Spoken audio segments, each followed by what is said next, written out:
Jesus was 33 when he died. Yes! No, Jessie, say this. Jack Taylor was 33 when he was given a platform. Are you crying? The Antichrist is real. Are you crying? A little. I am the devil, and don't you forget it.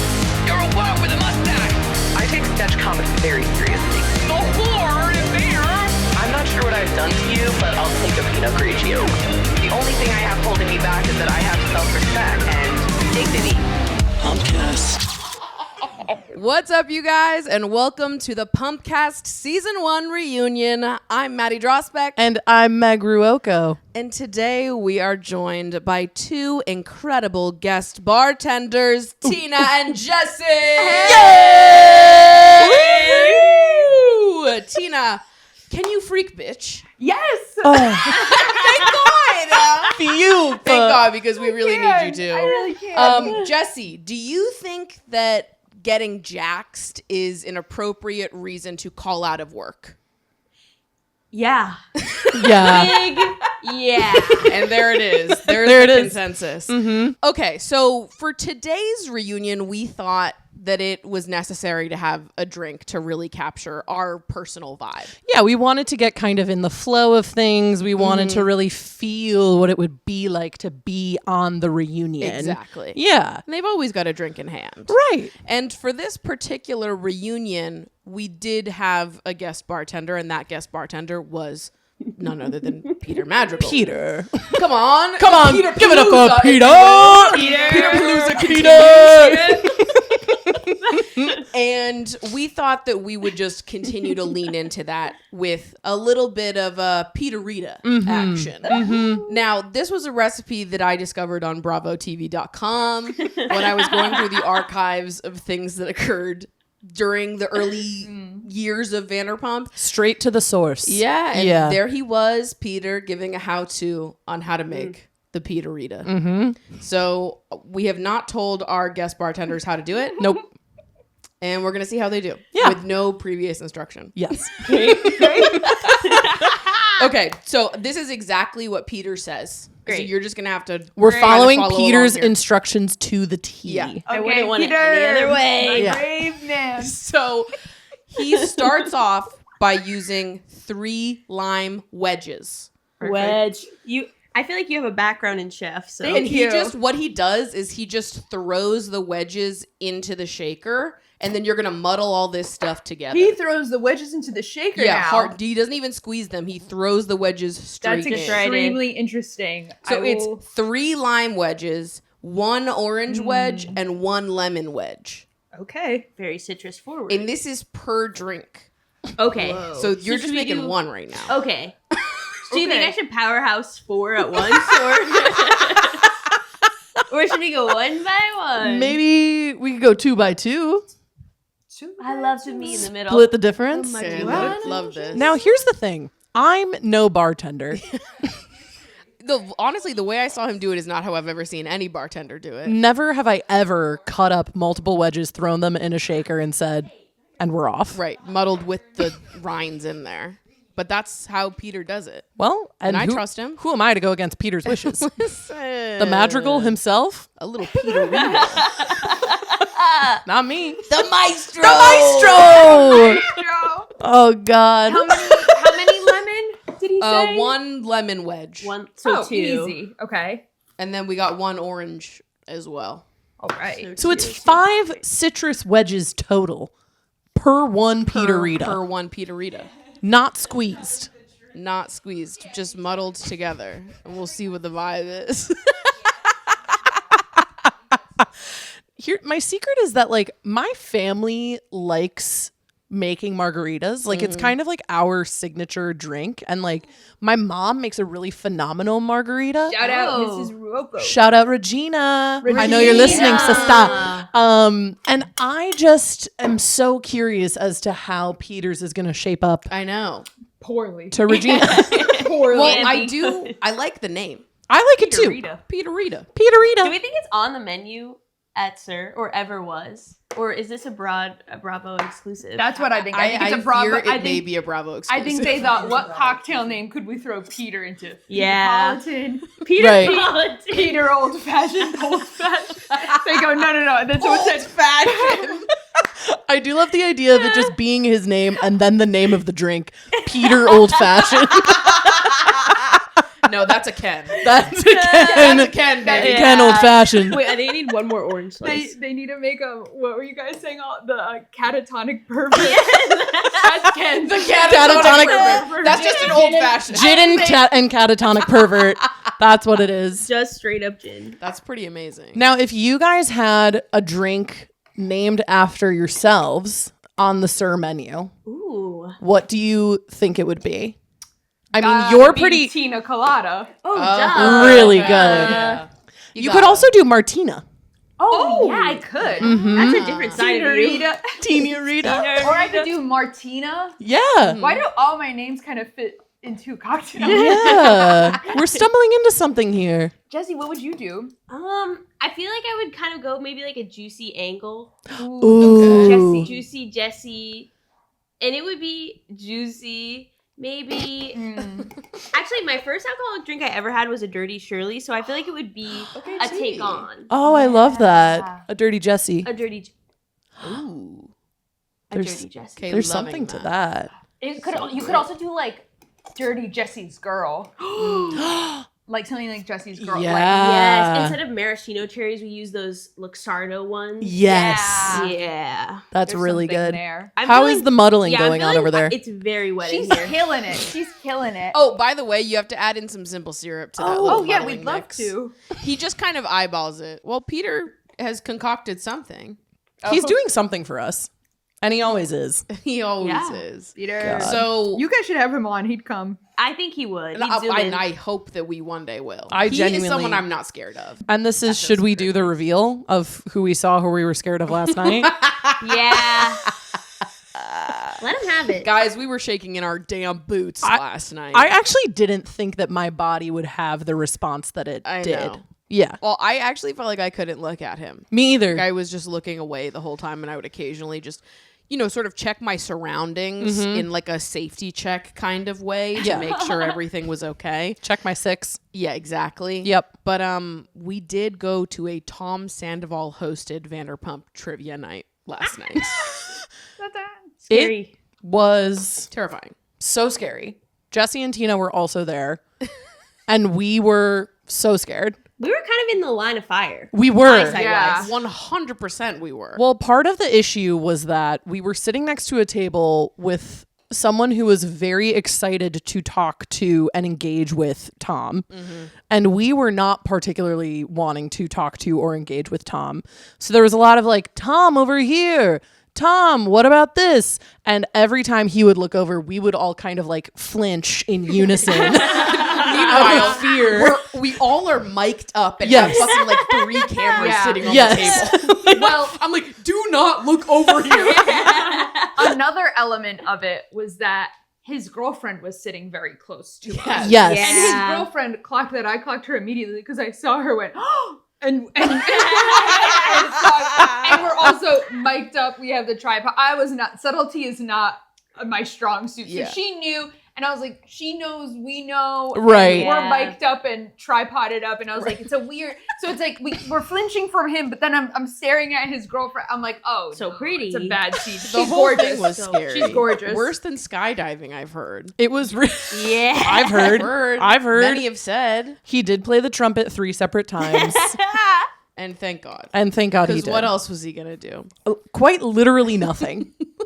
Okay, wait. Are you guys ready for the next step? Yes, Definitely. We are ready for the next stage. So the next station is we've got the triple sec / Cointreau and tequila. So Okay. we're gonna do 1.5 ounces of both per. Oh, okay. Okay, so that would be 3 Yes. for 2. Great. There it is. 3 for 2. 3 for 2. Once you get all that in there, you're gonna throw a little one of that ice cube in and give us a good shake, perfect. and then there it is. And then it's Peterita time. Jesse's really Peterita. doing the heavy lifting. She's and we are awesome. eager Wait, to taste test. I want to do this a little more confident. You know I want to do. Okay, yeah. These are the best days of our lives. Okay. Like the intro. I wish I had like a fan on you while you were doing it. I felt like I was there. Little smirk Incredible. to the camera. I'm overwhelmed. I'm sorry.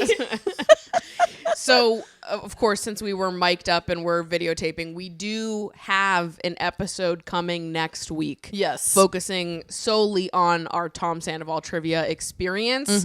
We'll give you guys a little bit of something, a bonus pumpcast vlog in between seasons. So the Yes. following week, we will start up on season 2. If you can believe. How's it going over there, you Excited guys? to give you pebble ice for the Yes. for the drink. Okay, this is good. I think what's fun about this is that it's kind of like a hybrid of we're doing a podcast over here and you guys are on the QVC channel over there.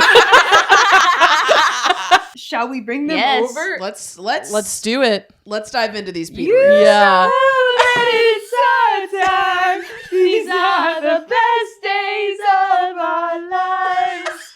Just raise your glasses high. This one's for you tonight. Cheers. I'm okay. Have you guys tried it yet or no? No. No. I'm scared. First time. Okay. I love it. Sure. Yeah. Okay. Okay, I can't say that I'm tasting margarita at all. I don't know if I'm tasting any alcohol it's a really at all. peterita. That's what makes it a peterita.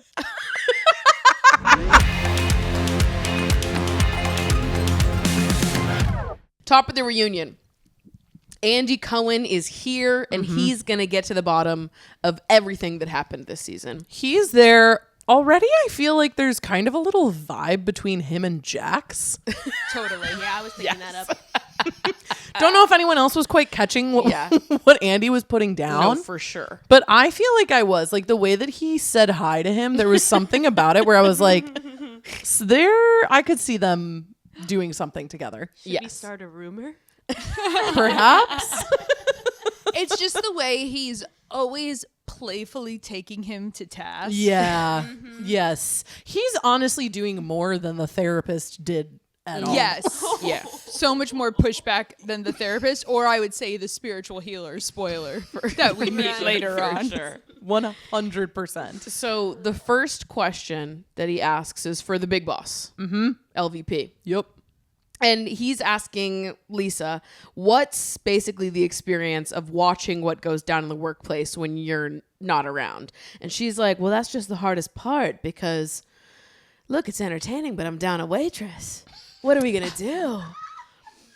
It's just such bullshit because, Yeah. like, Yes. Lisa is a producer on Lisa the show. starts this. She starts the entire show. And so for her to be like, well, it's just really hard for me because they're my employees. It's like you put them Totally. to do, like you made them do this. I love that Lisa loves to pretend like she's uninterested in their personal lives and she's just there to be a boss. Yes. This is like her like bit that she's going to run into the ground. None of it is true. None of it. No, absolutely none of it is true. And it's something that is like a little playful, I would say, in like the earlier seasons. Yeah. It becomes somewhat insidious in Totally. the later seasons because she certainly knows about information before it is revealed to the Yes. rest of the group because she is a producer. Right. So it's like she knows what intelligence is out there and all the gossip and she keeps it to herself. Totally. She is the master of secrets. Yes, she really She's is. the maestro. She's the maestro. Oh my She's God. the maestro. She's calling it to other people to cover it up. She- throw them off for Oh my scent. God. Lisa being the maestro. Crazy development. All right. So we have a caller. No way.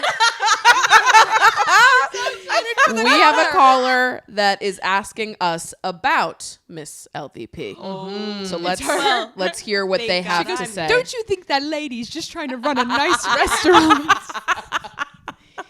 Okay. Hey, bestie. It's me, Mika, coming here to ask a little question. I'd love to freaking know what the fuck actually is Lisa Vanderpump's relationship with any of the SUR staff. I actually, in a very serious and genuine way, would like to know how she became more than just a boss. Is she just really, really nosy and she's just this like, hey, I want to be all up in their business even though I'm going to pretend not to? Or like, do they all just talk to her like she's their mom? Did they sort of force her into this against her will? And she said, okay, I think I'm going to start a show about it. Or did she genuinely just like have this weird maternal / boss relationship with them? It's very confusing. I really don't understand. I've never in my life seen anything like it. Any boss be so intertwined with their staff. I've sat and thought about this many times over the course of this season specifically. Me as well. Because part of me imagines what it must be like to go work at a restaurant where the owner is also famous in some way. Right. And so they know about Lisa, assumably. And in my head, because I'm thinking about myself, if I worked at SUR, I would be so intimidated of Lisa. There's no shot that I would be being buddy-buddy with her and telling her my secrets because I'd be terrified of her. Yeah. But they're in Hollywood, baby. It's I Hollywood. almost feel like it's parasocial isn't the right word, but you know how sometimes people will overshare to public figures or famous people that they really like because they really do want to be close to them, and they maybe are not intimidated, but they just are like gunning to have that relationship with someone a little bit more well-known than they are. And I almost wonder if that's the case at SUR with the wait staff, where they're like, this is my like closest path to someone who has wealth and access to like fame. Yeah. Really good theory. Very good theory. I think the only person that I think gets a pass from that is Stassi, because she's friends with Pandora. And I can understand why she would be closer with Lisa because she has other reasons for knowing her. But like, why the fuck is Lisa buddy with Jax and Tom Sandoval? Right. It is really interesting. I've talked about this with my sister as well when I like first was watching the show. And I was like, there is a really fascinating, like, psychological, like, karmic thing that is happening between all of the people that are working at SUR and also Lisa Vanderpump. Because, and we were talking about this a little bit before, and I don't know if it'll make it into this recording or not, but Lisa has kind of a history of like bringing in these sort of quote unquote like wounded animals, but they are people that are adults, but they're young adults. They're kind of like just starting out, and like taking them kind of under her wing and being like, let me help you like further your career in some way. And I think it's like, I think there's a bit of that happening. Absolutely. I think from Lisa's POV, what is happening is we are witnessing like a major control freak in real time trying to maintain power in a place where ultimately like she is not the one that is like truly involved in everything. Like she is the only way that she can remain involved is by pushing herself into everyone's business. And I think that she gets off on that because I think she is like a control freak who wants to be in power. For sure. Yeah. And she is a Virgo. So there you go. True.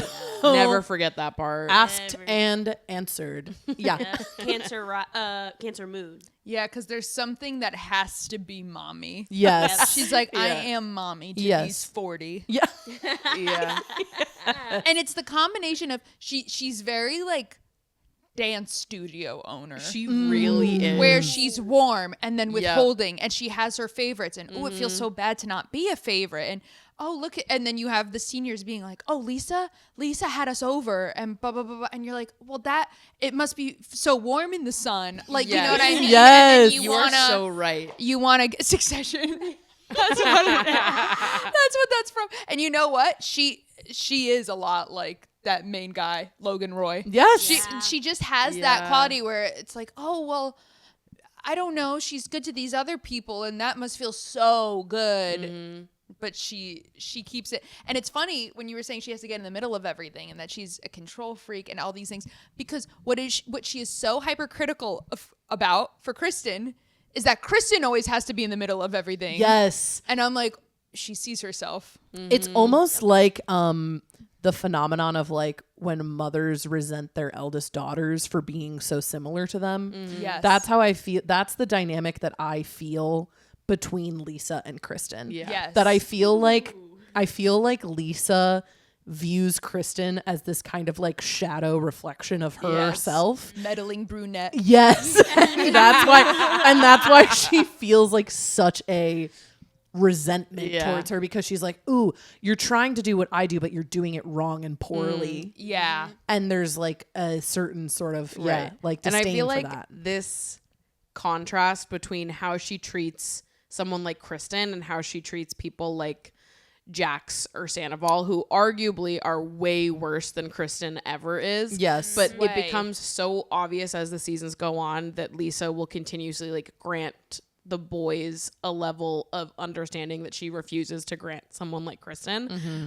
And I think, going off of that, I think the reason why she does grant the boys that understanding is because they remind her of Ken. I agree. Yes. I agree. I think that in order for her to reckon with the things that she accepted about Ken early on in their relationship, they got married. We were talking about this earlier, like maybe 4 months into knowing each other. Yeah. It was quick. She has said before that Ken was like a little bit of a fuckboy that she managed to tame and like get him to settle down. But you know how that goes. Yeah. And so I imagine that that's part of like her justifying and accepting the choices that she made is to defend people like Jax and Tom Sandoval. Yep. Because they're somebody else's equivalent of Ken.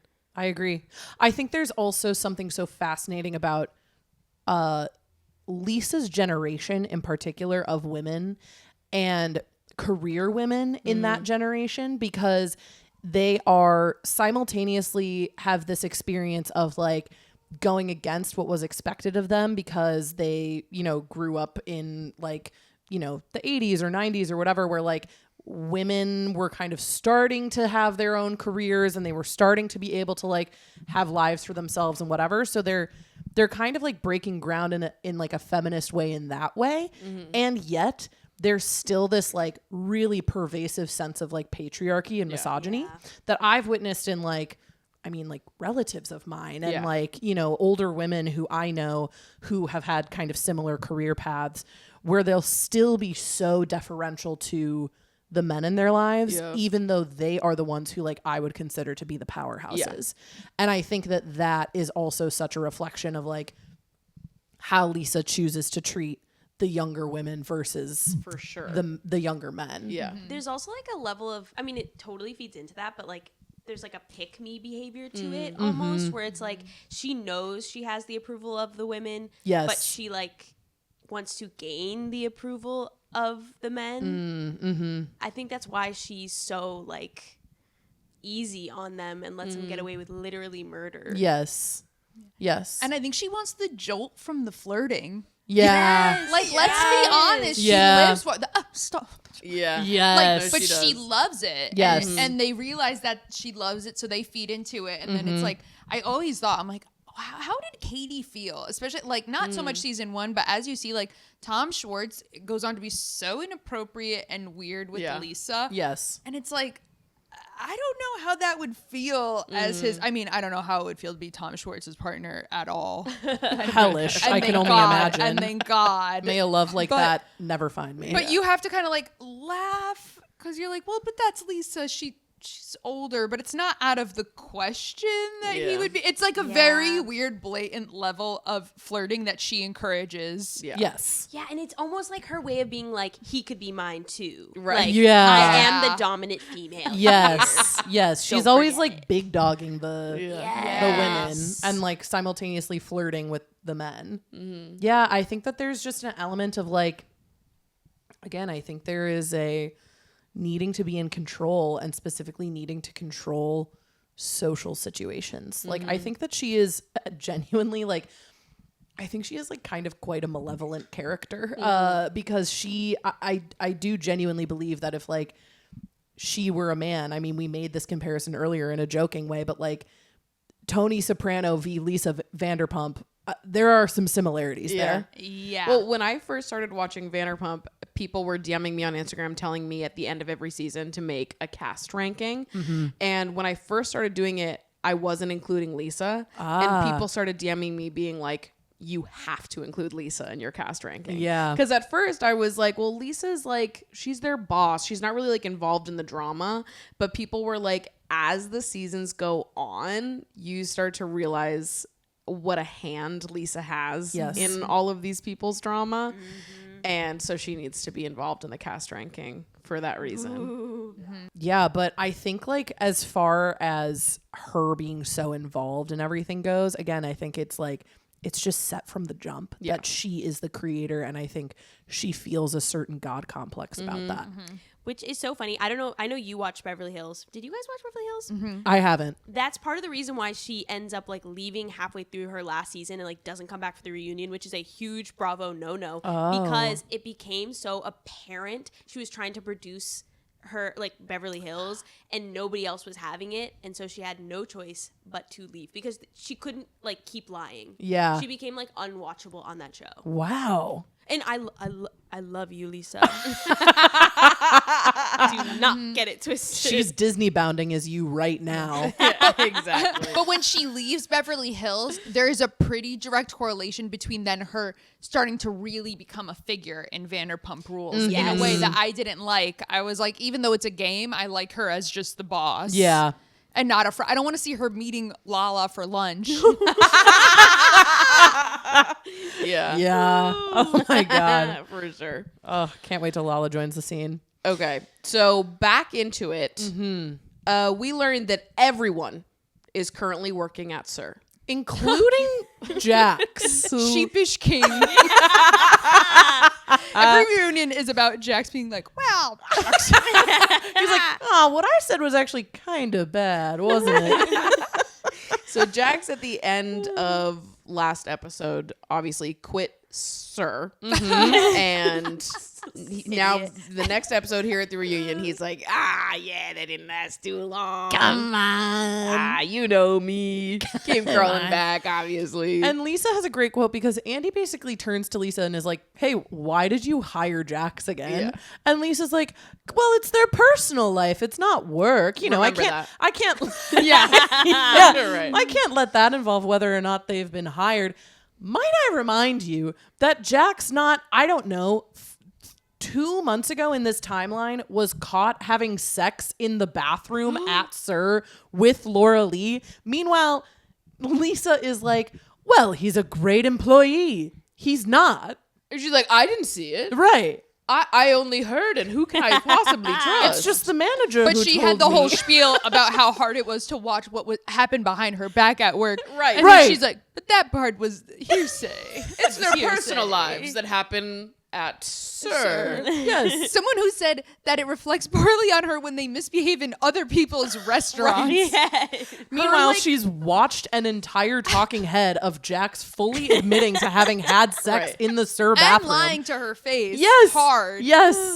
And Yeah, being like, her- well, Her logic does not line up at all. not at all. But Jax is back, and he will be back for a while. He remains, unfortunately. Do we think that producers were like, you have to work? If you want to be on season 2, you have to work there. Yes. I feel like probably. Yes. Yeah, because I mean, not to give away the farm with the cow, but you know, you guys know that old saying. But like Stassi kind of does a similar thing. And she kind of, I think, has the same realization where she's like, oh, I was actually making like most of my money from being on this stupid show that I decided was too stupid and I left. Right. And then she comes back. Yeah. You know, so I think like Jax probably had the same realization where he's like, fuck, it's hard being an actor. Shit. It's like, well, I'm actually not really that much of an actor. I gotta go back to I actually am just not really working that much. Stassi used to pay my bills. I lost my girlfriend who was paying my bills, and now I also quit my job. So now I just don't have any money. God, hate when that happens. I hate when you're like, I don't need my resources for money. And then you turn around and then you're like, I actually do need. Fuck, that's crazy. Fully. Life was so easy when other people were funding my lifestyle. When a 22-year-old paid for my apartment and I chipped in on the groceries. Right. That was so funny. He was like, I was doing the groceries. I was like, what are you talking about? Yeah, sorry, Stassi was paying for half the apartment and her dad was paying for the other half. It's like, okay, so her dad was paying your rent. Yes. Is what I'm hearing. Mm-hmm. Honestly, I don't know what is more pathetic. Like your girlfriend paying your rent or your girlfriend's dad paying your rent. It might be girlfriend's dad. Yeah, girlfriend's dad is Both crazy. pretty bad. Pretty bad. Totally. Pretty bad. And to try to slice it any sort of way as if what was happening was okay for him, someone 10 years her senior. And then he goes, well, she was still in school, so her dad was paying her. I go, la, don't say that. Right. Don't we realize that she was still in college when you were dating her, but geez, you don't have to say it outright as if it makes you look better. Jax is like, what you guys don't know is that if you're 30 and don't have any money, just date a college girl. Her dad pays for the rent. He's life hack. If you need a place to stay, just date a college girl. Well into his 30s. Well into his crazy. 30s. He is someone where I'm like, he has skid marks on his boxers. No, yes. Boxers, not boxer briefs. No. And then his girlfriend washes them. Yes. He doesn't know how to do that either. And she probably sees them and she's like, oh, that's so cute. Jesus Christ. So Jax is back at Sir. And things are like, I don't know. They're experiencing, I think, their first little taste of fame and that it's not all it's cracked up to be because Stassi mentions that customers like traveled to Sir to basically like taunt her. Yeah. Crazy. Which, I mean, that's pretty tough. Yeah. I don't want to bring this up, but is that kind of what we did last night? Why would you say that? Hey, put a pin in that. Hey.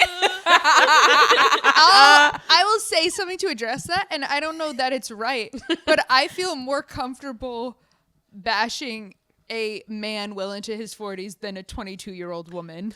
Certainly. Well, and also, one-on-one. I would like to say that we would have been too scared to say anything to Tom Sandoval's we did not face. heckle. No. We did not We yell. quietly talked into our own microphone. that were attached to the QR code bar menu and also one of the wine bottles to be covert about it.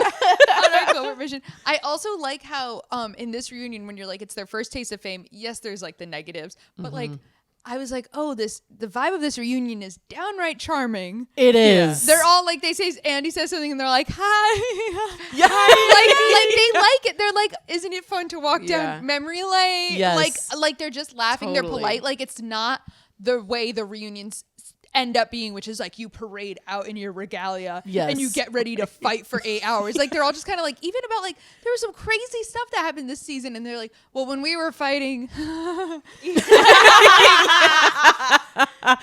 it becomes truly like the kind battleground. It becomes like the Hunger Games interviews and with like Stanley Tucci in the later seasons, and like in this first season it really is like it feels homegrown. It feels like DIY almost. I can't fucking wait for James Kennedy to be on this fucking show. Get him in here. I like rewatching the early seasons. I'm like, the show really does change so much when James Kennedy gets added. because I hate when it's about the couples hanging out. Totally. Yes. Break up. Everyone needs to break Everyone up. break up now. Everyone break up now. I also like with the homegrown vibe, I do have to talk about their outfits because for a second it almost made me weep for the individuality we've lost. I go, they didn't give a fuck. Yeah. They were wearing Stassi looks like one of the bad people in Annie. Yes. Her little fur sleeve. But I was like, Lily St. Regis has entered the chat. And then it made me think of all of them as community theater. Stassi is one of the bad people in Annie. Katie, with her silver dress, she looked like an ensemble member for Beauty School Dropout in Greece. Yes. I was that. God. And I wore like a little silver number like that. Kristen with the all gold number looked like something from How to Succeed in Business. Yes. Like come out, do a little jive. And then Scheana with the corset top and the skirt looked like they were like, okay, for Les Mis, like the ensemble girls, like bring in your own outfit for lovely ladies. And Scheana like came in the corset top and skirt, and they were like, Scheana, you're supposed to like look like down on your luck. She's like, this is what I have, and like she has to be the lovely lady that looks hot and like has a full beat on, and everyone else is trying to look like they're struggling, Yes. they're in a bad way, and she just like. And Jax and Sandoval look like one of the bad teachers that would have had an affair with one of the Pretty Little Liars. They're both dressed like that. God. And I'm sure they Mr. both went in Fitz. for that. I'm sure they both went in for sure they did. for Mr. Fitz. Hey, I'm Tom Sandoval. Today I'm auditioning for Mr. Fitz. Thank God we don't live in that timeline. Oh my Crazy God. Schwartz isn't at the reunion. I know. Yeah. I hate. He's not really part of it yet. Yeah. I missed him. Yeah. Oh, Jesse, no, I hate him. He is He's so such a much Libra in nothing his burger.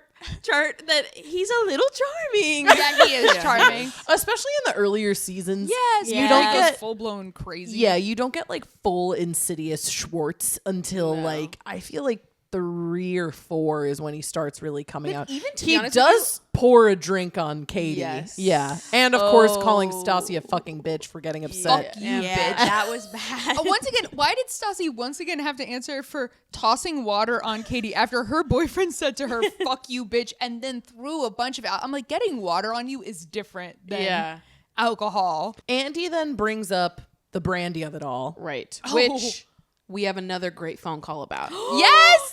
I'm that loving this. I'm so provides excited. some additional context that we didn't have last week. Good. This is good. Good. Yes.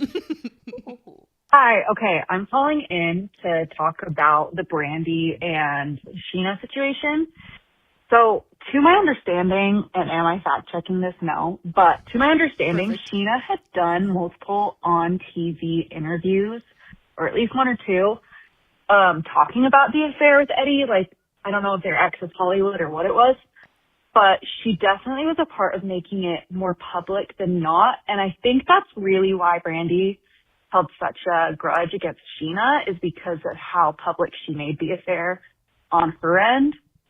So I think, to my understanding, that's part of why Brandi couldn't get over it 4 years after the fact. Do I still think it's valid? No. But that is what I've heard from like various TikToks that I could not pull up for you now. So yeah, I love the podcast, and thanks for being my rewatch buddies. That Bye. added some much needed context Yes. to that. Yeah. Because last week we were saying that like when we realized that the Brandi situation happened 4 years before and they're, you know, having this all come up now and there's still such tension between Brandi and Scheana, and we were like, well, Brandi's a grown woman. At this point, she's had 4 years to process and probably accept the ways in which Scheana was a victim to Eddie's manipulation. But to learn that Scheana was making this very public and doing like Access Hollywood interviews is like, Sheener. it's so Scheana. It makes so much sense. I actually don't need anyone to fact check this because I know my Sheen, and that is absolutely something she would do. I mean, that's her to a T.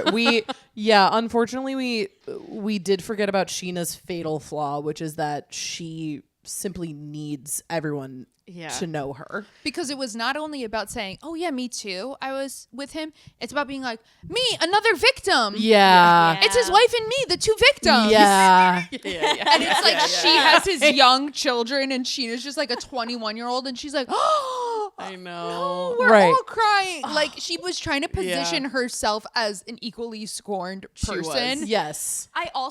She kept saying like, no, I want you to know, like, it was a real thing. Yeah. Yes. Like, Awful. I wasn't just there for, like, diamonds. Like, it was a real thing. I'm like, it doesn't make it better that there were real feelings involved. It maybe makes it worse, babe. Yeah. Like, you don't need to. It's like, stop saying that, I guess, to his ex-wife. Yeah. Maybe. Yeah. Oh, it's so tough though because I love Scheana so course. much. Me too. Like, and I just like I see the good in her. Of course. And this is something that I understand is controversial within the Vanderpump Rules fandom. Yeah, I would say because we're in the minority people here. do not like Scheana. Yep. And like when I started watching Vanderpump, the amount of DMs I got from people seeing that I would continuously rank Scheana at the top of my cast list. People like, wait till that changes in the later seasons. And I'm telling you guys, it never changed. I liked Scheana the whole way through. I believe she means well almost all the time. Yeah. Does that mean she always does well? No. But I do believe her heart is usually in the right place. Yeah, I do believe, and I've said it before and I'll say it again, Scheana is like the one cast member who stands on business the entire time. Yeah. There is never any question about who Scheana is on that show. Right. She is so earnestly coming forward and being like me, right. I want you to like me. She wants to be liked and understood, and that is it. And that's it. Is that a good quality? No. Up for debate. Dare I say no? I would say no. I would say no. I wish she ended on a high point. When I was watching this reunion, I was thinking about, damn. And like, so if you're watching for the first time through, you could believe me, not believe me, whatever. But I was like, the reunion performances of her and Katie, first season to last season, I go, they've flipped. And good for Katie, and I'm sad for Scheana because in this one, Scheana was all about, and I am a good friend. I am there for you, women. I am there for you. I would never take the boyfriend's side. Blah blah blah. She's so, and I go, oh, and I fear you lost the, you lost that. You lost that. She definitely does. That good thing you had going in Yes. season 1. And I think life, I really actually got sad watching her like so earnestly be a good friend, because I was like, oh, like this show took a lot from her personhood. Yeah, Yeah. for sure. I agree. She's worse for this show. yeah. Poor Scheana. Poor Scheana. Sheen. We love I was like, you, she had a Sheen. good thing going. Yeah. She did just see Seth Rogen. She backstage did. At Thank God. the Actors And Award. Seth Rogen loves Scheana. So, No doubt. and I love Seth Rogen. So So true. there you go. Lisa ultimately is glad that Scheana and Brandi got together, because now she thinks that they can cross paths without it being awkward. We haven't seen anything to the contrary of that, or to prove that point, but she believes it. And Lisa does say a line that she's very proud of she will always be the mistress and not the waitress. She's very proud of that line. Loves that. Yeah. In the same vein, they bring up the Stassi Scheana beef. Yes. Oof. And that when Scheana first joins the cast, Stassi is threatened by Scheana, which she fully admits to on the reunion, which I appreciate. Yeah, I appreciate Stassi being like, you know what? I was threatened by you. Yeah. Jax and I were not in a good place. And for that reason, I didn't like the things that you were doing. And also, I kind of appreciated that Scheana was like, yeah, I was kind of riling you up. Yes. I was kinda couldn't doing that on believe purpose. That with the sunscreen, that she's like, yeah, like I was like, whoa. Yeah. But I think maybe this is the first, appearance we see of a pre-reunion alliance. Yeah. Like, let's go in. And even when they talk about watching a part of this show, it's about Stassi. It's like Stassi and Scheana's like, that was so hard to watch that part. We were watching that together crying. I was like, oh, so they've been hanging. Yeah. Yes. They've been hanging. Yes. And Scheana can't wait to let America know that. Yeah. Right. They're besties now. Nobody worry about this. Nobody worry about them until season 2, episode 1. I was just like, oh man, Stassi, could you have been a little nicer to Sheen? Yeah. Stassi is such a fascinating character to me in the earlier seasons, because she is kind of the embodiment of this like imperfect victim, right? It's like she is so abused herself and in turn abuses others. And I think it's such a fascinating study of that, because it's like you have such empathy for like what it is that she's going through, and you can honestly like sometimes see and feel her pain like through the screen.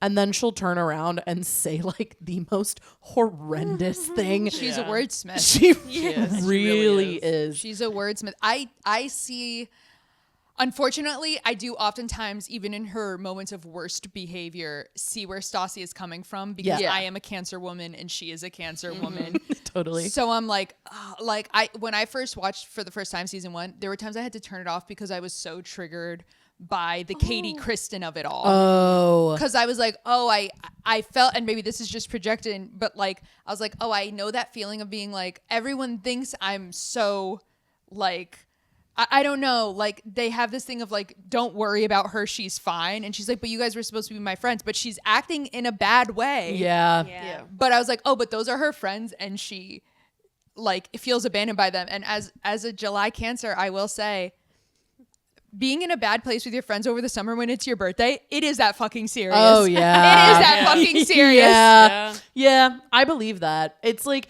I genuinely could not like even begin to imagine what it would be like to like have gone through that type of breakup with your boyfriend, and then for have like your best friends to side with him over you.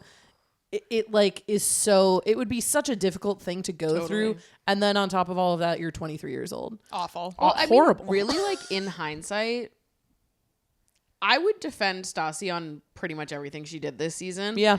Mostly because everything bad that she does is a direct response to something else. Yeah. She just, whatever someone does to her, whatever, someone hurts her feelings, someone betrays her, she just goes, oh, you thought you were going to fuck me over? I'm going to fuck you over 10 times harder. Yes. And because she is meaner and more aggressive and more direct, I think it ends up looking worse for her. Yep. But really, I think that she's just defending herself. Yeah. Yes. Sure. The Laura-Leigh of it all is very The interesting. Laura-Leigh is hard. But you know what I was thinking is I feel like I wonder if we would see that differently if we had more of a context for what her and Laura-Leigh's relationship was beforehand. I wish I totally had want to that. know that. Yeah. The fact that like I'm watching how aggressive, like the texts that she sent to Laura-Leigh were crazy. Ooh. But I'm thinking inside my head like, well, is Stassi being honest when she says that she and Laura-Leigh were friends? Right. And in that case, is her anger more justified? I mean, she's still obviously saying the most childish, cartoonishly mean things she can think of. But at least then you like see the path that her mind went. Right. I feel like she has to be telling the truth about that. She's never really one to lie. And also, what would be her reason to? Right. Because if they weren't friends, she would be like, oh, you hook up with this fucking random girl, no one knows who it is. I didn't even realize she fucking worked here. Like, if she felt like that wouldn't be the take. she was irrelevant, she would be like, oh God. Like, she would take it that way. I think you're right. It's also interesting because no one disputes that they were good friends. Yeah. No one is like, you're lying. I never saw you guys hang out. Like, I was really good friends with Laura-Leigh. You weren't, blah, blah, blah. Like, no one disputes that. And even in Laura-Leigh's rebuttal to her at the staff meeting, Laura-Leigh is basically just saying, you were a bad friend to me. She's like, we weren't that close. You ignored my text for 2 weeks. You did this, you did that. But she's not necessarily saying we weren't friends. She's just trying to downplay the relationship and say that Stassi wasn't a good friend. Right. But Laura-Leigh is acknowledging that there was a friendship there in some capacity. Yeah. And not to further defend Stassi, but to further defend her, like she already had Katie and Kristen betray her as friends, and then to have Laura-Leigh, that was probably final nail in the coffin. Yeah, it definitely was. I get it. She's like fully spiraling out and just, hurting everyone that tries to hurt her completely. And she's just really good at it. Yeah. I don't know if that's not even her fault. She's just really good at being mean. the best with her words on that cast, Yes. which is, no, it's not a huge feat because most of these people I'm like, let's get there. Let's get there. But it's like, that's what makes them all obsessed with calling her mean, saying she has a huge ego, saying whatever, like they keep being like, oh, Stassi and her confidence. It's like, they're obsessed with saying that. It's like, because they're now on TV and they're getting into these verbal matches that they are just not equipped for. Yes. So it has to just be like, she is so mean, when really they're all pretty vicious. Yes. She just can get a thought out. Yeah. She can put one together and get it out. Yeah. She can just communicate that. She can communicate. The vitriol a bit better. Which they discuss as they talk about Jax and Stassi's relationship, which is really kind of like the meat of this reunion, I would say, is like Jax and Stassi's breakup. And they do cover Jax coming in and downing 7 shots at the birthday party. Can we talk about that? Absolutely. I want everyone to say what they think their friends would say if you walked into a party and took 7 shots as your first action walking into a party. What would the reaction be? I think they would be stunned to silence. Yeah. And I think one person would pull me aside and be like, do you want to go on a walk or something? Yeah. I think the same. I think my friends would be like, whoa, you clearly had a horrible week. Why didn't you say anything? Yeah. Like, I think that it would be that, like, obviously you're unwell. 7 is crazy. It would not be Schwartz's reaction, which is like, you dog. Whoa, you're crazy. Which also, I loved the additional bit of context that they gave us in the reunion, which is that the bar was closed. Yeah, and those were the last 7 shots. They were for other people. Other people had ordered and paid. That was such necessary context. Jessie, what would the reception be if you did that? I kind of think it would be so out of left field for me. Someone who can barely handle 1 shot. I think people would be excited for me. Finally, she's cutting loose.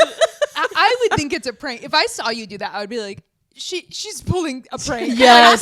That's so crazy. Yes. 7's nuts. 7 is insane. 7's nuts. Do we think they were like limoncello or not limoncello? What lemon They look drop? like lemon drops. They look like lemon drops. Yes. I just can't fathom the kind of person you have to be to walk into the party so late that the bar is closing and you see other people's drinks and you don't just steal 1, you steal all of them. All 7. in front of everybody, one after. They couldn't stop him. Yes. It's like a shot is 1 at a time. It's not like he like chugged a whole bottle. Right. But they were stunned. Yes. They were immobile. They were like, oh, we can't.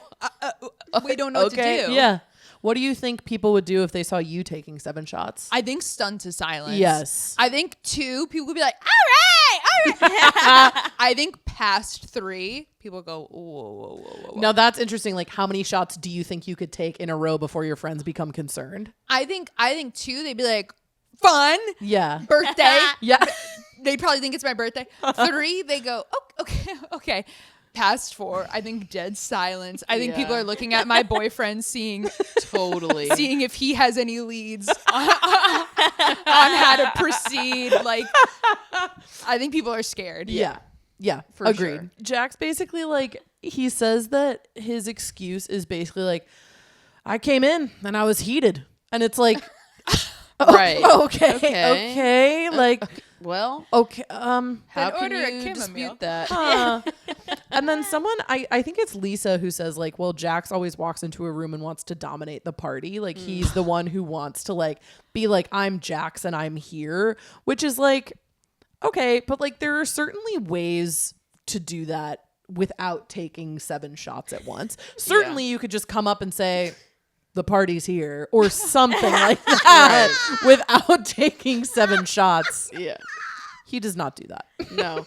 And it's within this conversation that we're also let into a piece of Jax and Stassi lore that gets kind of glossed over, which is pretty quickly. Pretty nasty. Pretty insane that it's like just dropped in the middle of the conversation and everyone's like, well, all right, just moving past that. We'll chalk it up, I guess, to like the 2012, 2013 of it all. Right. Right. But they do reveal, I assume we're talking about the same thing, that Stassi has been physically abusive to Jax.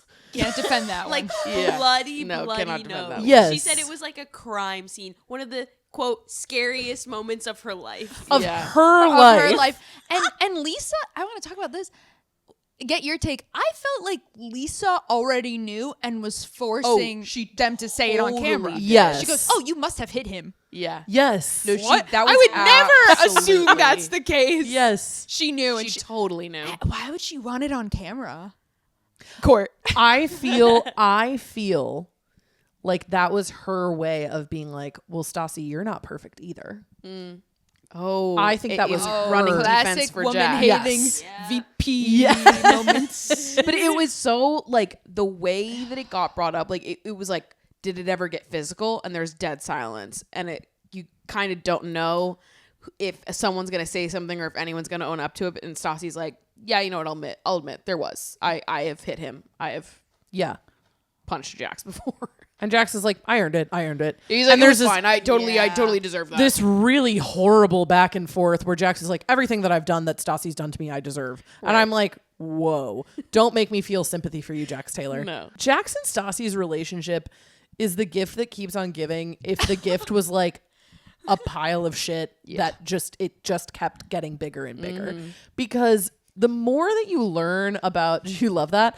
The more that you learn about Jax and Stassi's relationship, the more that you were just like, wow, this genuinely might be the most toxic relationship I have ever seen televised. And they seem to see themselves as being this like toxic in a beautiful way type couple. Like it's like the Pam and Tommy of it all. Completely. They see themselves as like this like rock star tortured toxic couple, but it's like true love at the end of it all. Yep.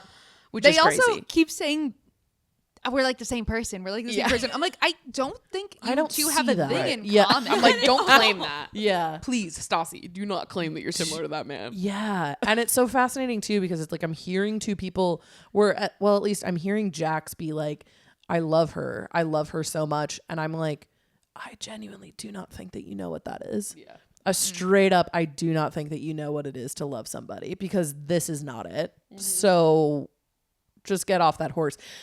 I feel like Stassi for him in the earlier seasons is literally just like his fixation. Yeah. Yes. And then he just like gets a new fixation. Nose and jobs. And then Brittany. Yeah. Later. And like, it's like, God, I would never want to be in his line of sight. It's really freaky. And they do also say something as they're kind of like winding their way out of this like horrible pit that they found themselves in, where Stassi admits that she's hit Jax, where Jax is like, well, I like that Stassi takes control. Like I like that. And Kristen says, yeah, you definitely like to be controlled. Bum, bum. Wait, good Bum, bum, point. bum, Which bum. is Remember that. crazy. Remember that. With fear in my eyes. Remember that. with a tremor in my heart. Remember that. Remember. And Andy Cohen turns to Jackson. He's like, do you like to be dominated? These two. Young Andy. Please. Fresh-faced Andy. Andy. The little twinkle in his eye. By the end of running these reunions, he's like, I'm going to kill you all. Yeah. I'm gonna kill you. He's still, Yelling. because it's like, he's running all the Housewives reunions. Yes. And then he's like, ooh, this batch of young kids. Yeah. They're so fun. He's really enjoying himself in this one. Completely. Yeah, this for him is like a break. It's like, Yeah, oh, because thank they're God. so cute. Right. They're funny. So Yeah. unseasoned. Yeah. Excited to be They're there. they're not threatening to sue him and take over Bravo. Like he was like, these guys are awesome. Yeah, like this rocks. And Jackson's like, no, like that's not what I mean. Blah, blah, blah. Okay, whatever. Oh my God. So as they're kind of talking about Jax and Stassi's breakup, the topic of the Frank timeline comes up. Basically, they're kind of discussing like what happened in the immediate aftermath of Jax and Stassi breaking up. And Stassi's like, well, the next day, like Frank showed up and like we went to the beach and whatever. And Andy's like, well, wait, like how many days was it before you guys actually hooked up? And Stassi is like, we hooked up 2 days after the breakup. And Kristen is like, it's not what I heard. Shut up, Kristen. Kristen, shut up. Shut up. Shut up. Shut up. Shut up. And Stassi admits that there was some emotional cheating that happened. Totally. Because she was like, Frank and I had been like friendly and getting to know each other towards like the end of mine and Jax's relationship. And she's like, I won't deny that there is like some overlap emotionally, but nothing physically until 48 hours later. Which I didn't know emotional cheating was even in the zeitgeist in 2012. I know. I didn't either. She kind of impressed me pulling that one up. I thought Jada Smith invented that. Years later, I was like, oh, all right. It's Jada Smith and Stassi. They coined it together. The dynamic duo. Never see one without the other. Yeah, but Stassi's like really offended that Kristen dares hop in and be like, oh, well, I heard that there was, you know, a hookup that happened while you were with Jax. And Scheana immediately hops in to start defending Stassi. Yep. She's like her little guard dog during this reunion. A vicious little Yorkie. Yes. A shiny haired Yorkie. Yes. She was riding for her, and I was so rooting for Scheana because I hate Kristen in this reunion. Me too. This was a horrible reunion performance by Kristen. Yes.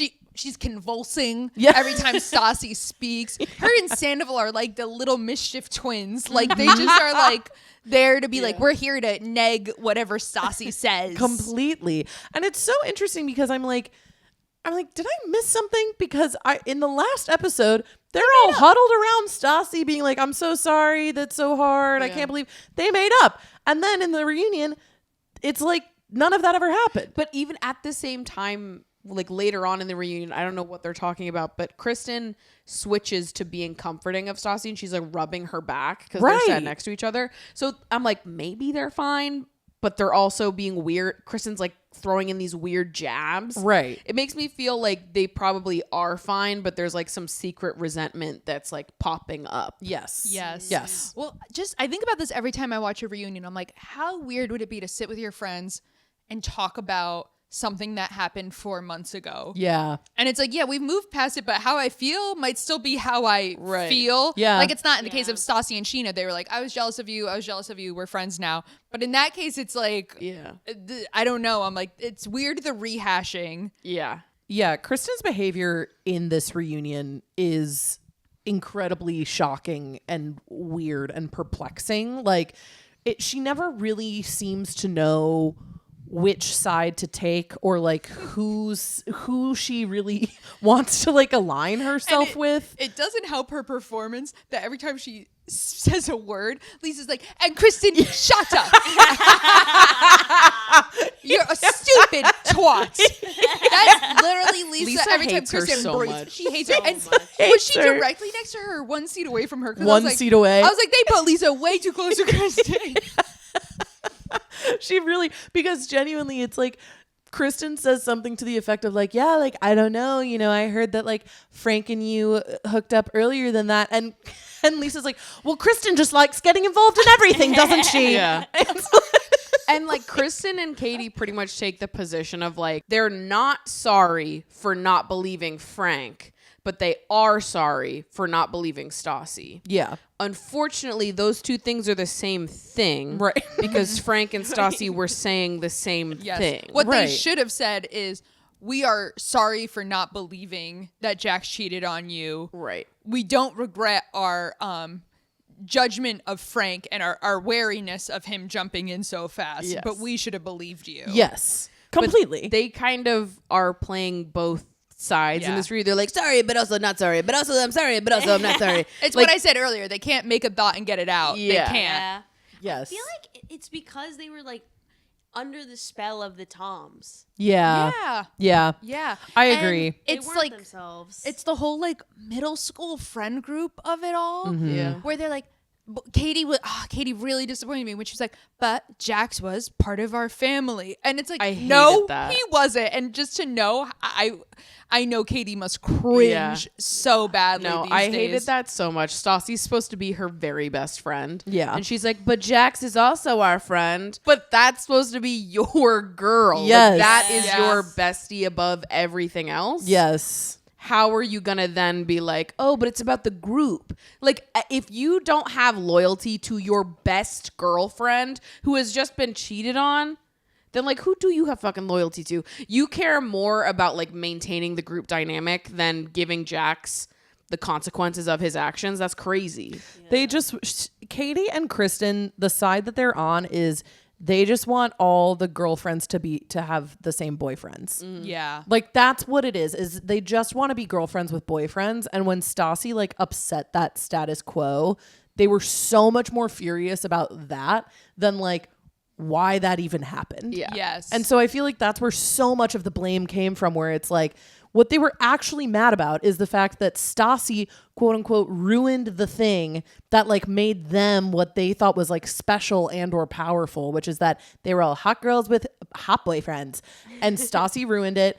And that's why they were so fucking pissed at her, which is why they can't even really like, they refuse to take her side, even though she is right. Because they're just like, well, you ended something really good. And it's like, yeah, because he fucked someone else and got that girl pregnant while we were together.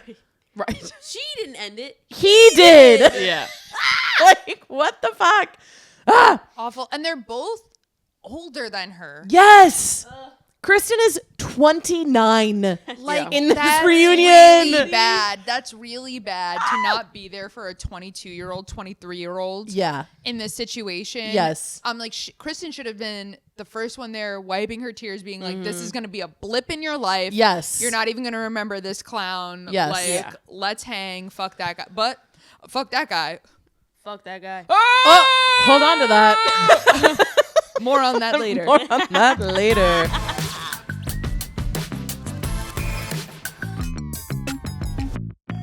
All right, we have another caller. Yay! Everyone, listen up. Okay. Hi, Maddie. Hi, Meg. I am a long-time lover of this show, and I hope you ladies know exactly what you're doing for the culture. And given that we are in the emotionally online greater cinematic universe, my question is, if you were to play some sleepovers games with our lovely Vanderpump cast, first of all, fuck, marry, kill the Toms and Jax Taylor. Second of all, Laura-Leigh daughter or Jax Taylor's son. And third of all, if we were in a big old game of spin the bottle, who would be the worst? Who would you want the bottle to land on if you had a choice, and who would you not? And also, what would be the messiest combo? All right. I would love to hear your thoughts on the matter. Thank you, ladies, and keep doing the Lord's work. Stellar questions. Wow. Really incredible. So we've got fuck, marry, kill, the Toms and Jax Taylor. Let's start there. All right. Okay.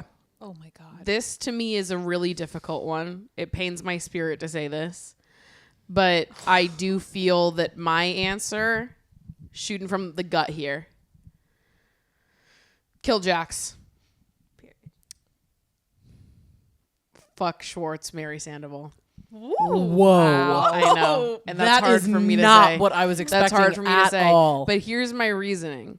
Because I think right now, if you have only seen season 1, you're like, how could you say that? Like, how could you not pick to marry Schwartz and not, and you go fuck Sandoval, marry Schwartz? I feel like that would be maybe what people would think at the end of season 1. But once you see what Schwartz is like as a married man,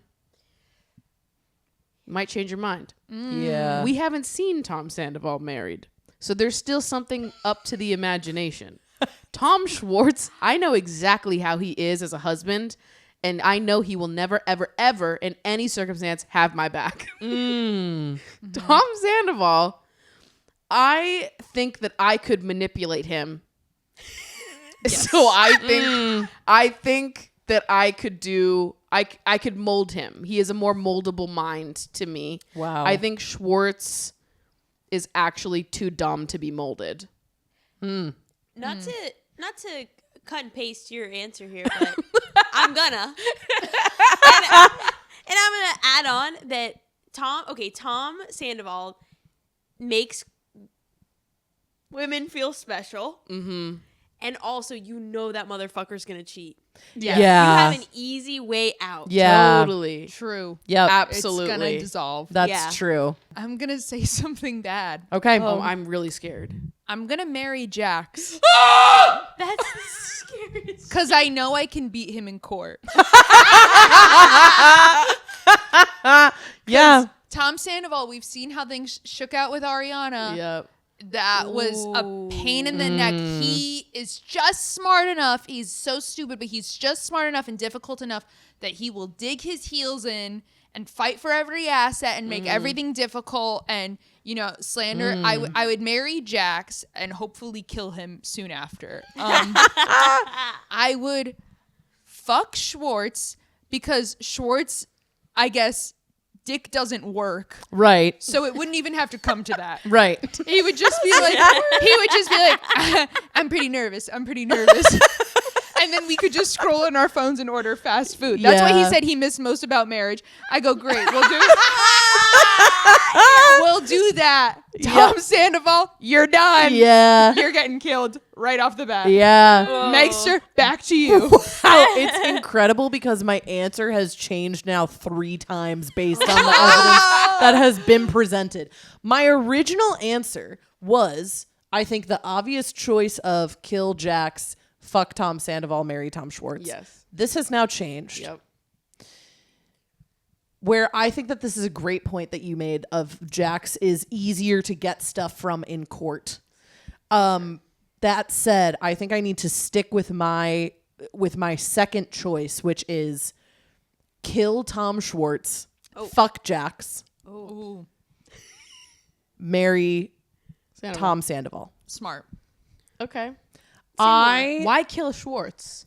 I hate him. I hate him maybe too. the most. I hate him. I think I genuinely hate him the most because I do feel that he is this kind of monolith of man that I have come across so many times in my life that make me angrier than anything else. Angrier than cheaters who say that they cheat. Angrier because the thing about Tom Schwartz is that he's never going to make an active choice to do something. He is just going to sit passively by and wait until you have to do the labor to decide what your relationship with him is. Totally. I have met that man and I hate that man. And like he'll still cheat on you, but he'll be so pathetic about it that it's like I almost prefer if someone would just be like, yeah, fuck it, I cheated. Yes. Like I genuinely find Tom Schwartz to be the most pathetic out of the 3. For sure. And I think for that reason, I have to kill him. Yeah, I hate Tom Schwartz. I would love to kill him. Yeah. Yeah. Absolutely. He's not what I chose, but I respect that answer because he's my least favorite too. I actually think that he might be the one we're all aligned with. Are we all nobody killing Schwartz? married him? We all either killed or fucked him. Nobody married Schwartz. Yeah, nobody married. Which we are with you, girl. We are with you. Ultimately, now, that's would the I right marry call. Katie Maloney? Yes. Yes. Easy yes. Present day Katie Maloney? Yes. Katie would love to come on the pod. like she As Katie. we're shitting on everyone that she hates. well, so does she. Yes. So does she. Yes. Wait, and I just feel like you guys would get right on. I think she we would fit right in. I think we would. Katie and cool girl Dana, vibe disrespectfully pod, pumpcast Yes. collab. A little collab. Collab, a little kiss. A little cool girl convention. Someday. Cool girl Oh convention. my god. Exactly. Y'all for. But yeah, I think it's kill Schwartz, fuck Jax, marry Sandoval. Yeah. I think the second question was spin the bottle. The second question was Laura-Leigh daughter, Jax Taylor's son. Oh, I want to go right away. Yep. Laura-Leigh daughter. Laura-Leigh daughter. Not a daughter. damn thing wrong with Laura-Leigh. Yeah. She got a bad hand in life. I would gladly have her as a daughter and just give her all the love and attention Absolutely. she needs. Agreed. And what a successful daughter actress I have. Agreed. Yeah, imagine that is what she did with her life in bad circumstances. Yes. True.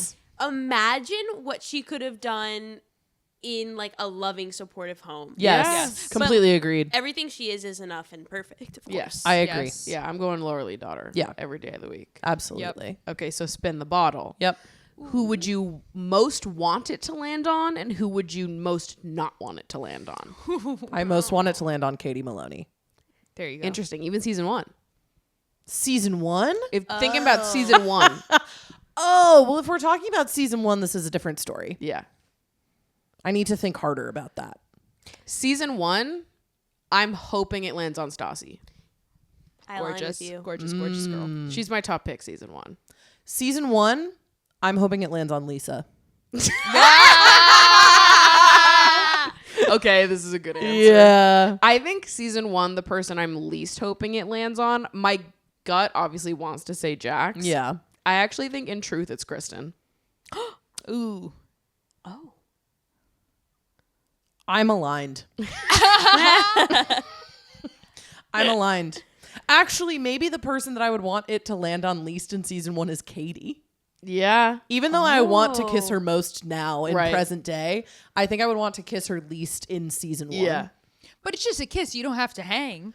It's just a kiss. I mean, she's But I think- beautiful in but I season think- 1, just like she's beautiful now. Of course, I do think maybe there's too, maybe it feels a little too like difficult. You know, she's still in the Schwartz of it all. Also, it feels evil because I want to make out with Stassi. Right. So I can't also make out with her ops. Right. So And true. In season 1, Katie, Kristen, Jax, main ops of Stassi. Yeah, that's Jax true. feels like the obvious answer, but at the end of the day, he's still a beefcake. Jax is a beefcake, especially in season 1. Yeah, I mean, listen, the guy's horrible, but He's awful, but But- I have eyes in Come on. season 1. what a testament to his looks. Imagine he's even kind of okay as a person. He could have made it so far in life. Yeah. Instead, Yeah. he had to be an idiot sociopath. Like this is where he is now. really Yeah, tough. let this be a lesson to supermodel sociopaths. Just pack it up. By early 30s, pack it up and start behaving Yes. better. And you could still have an awesome life.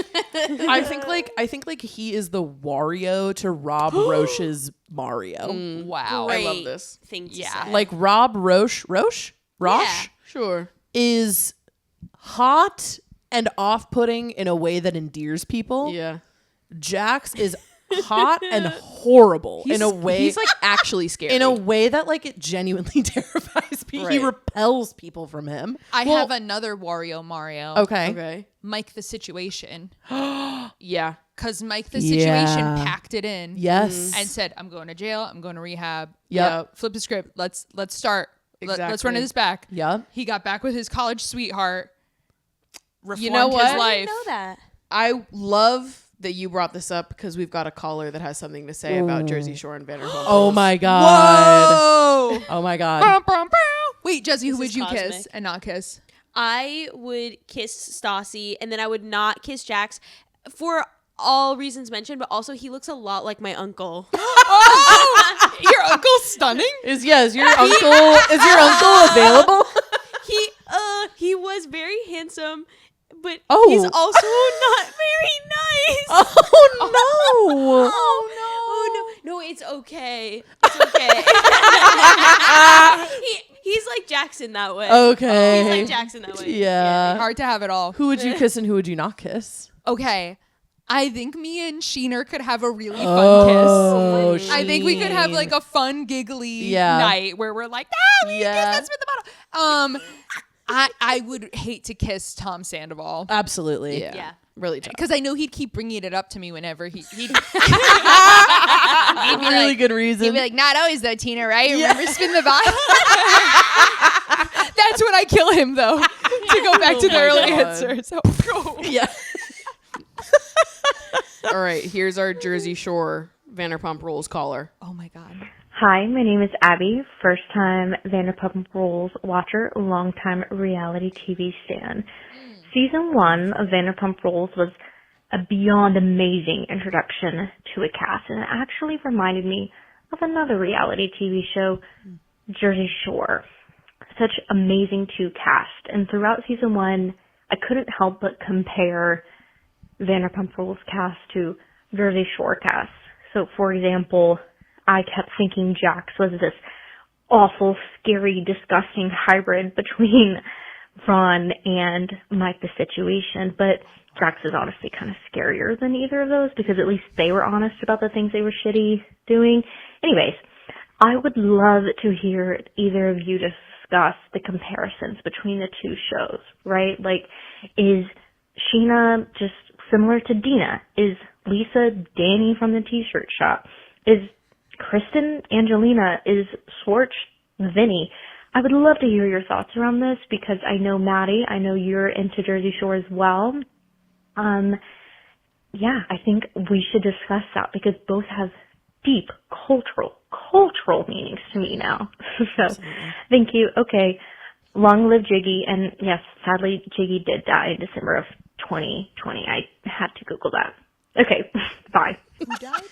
Jiggy died. Long live Oh, Jiggy. Jiggy. Yes, Jiggy's no longer with us. Who died? Jiggy.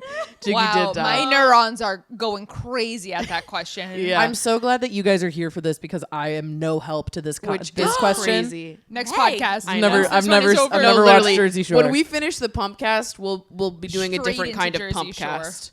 The fist Pumpcast. pumpcast. Remains fist pump cast. so easy. You deserve all your success with a brain like we that. we just slam fist over pump cast. Fist pumpcast. Honestly, kind of incredible. Pretty good, yeah, pretty good.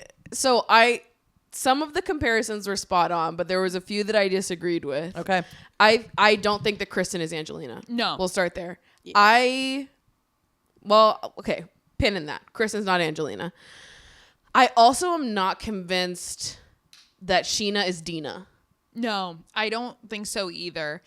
I think what I really want to say is that Danny from the t-shirt shop is Peter Madrigal. Yes! Yeah. Yes, absolutely 100%. And especially on Jersey Shore, I was always wishing Danny would get in the mix and hook up with someone on the cast, and it never happened. Respect, Danny. And I don't know if he was partnered. I don't respect that he didn't get in the weeds like that. But I like that every once in a while Peter will make out with someone, and I always wished Danny would. So that's a one-to-one, voice of reason amidst the craziness. What were you thinking about Scheana is Snooki. Easy. Wow. Yeah, you can convince me on that. I think Stassi's JWoww. Yes, 100%. I didn't think of that. Yeah, But I they think do have an edge. They're the two I understand. Yes. And I do. It's hard because Snooki's my favorite. So part of me is like, am I associating Snooki and Scheana because they're both my favorites? No. Or do you really think that it's like Snooki and Scheana, there is something there? There's I think a sweetness. if Snooki was in Sheena's shoes, she would also have a couple of songs out. Yeah. Well, it's the cheerleading of it all. Both former cheerleaders. Oh, okay. That never leaves you. No. When I meet a cheerleader, I always know. I like the comparison that Schwartz is Vinny. I like it because both of them infuriate me the most. Yeah. Because I'm like, and you somehow got off with this only nice guy on the cast reputation when I see you and I see you are actually the most woman hating and the most misogynistic and the there's that element there. Yeah. I feel like Katie is Dina. Yeah. And Kristen is Sammy Sweetheart. Yes. And also there's some overlap there too because, I guess both Dina and Snooki were, but like Dina is bullied for being fat throughout the course of Jersey Shore, and Katie, that becomes a storyline later on in the seasons as well. Which both insane. Literally top to bottom insane. Insane symptom of the 2010s craziness. But yeah, I see that. And I always think about how Snooki was exiled in the beginning and getting punched was really an unfortunate event, but it did make everyone rally behind her.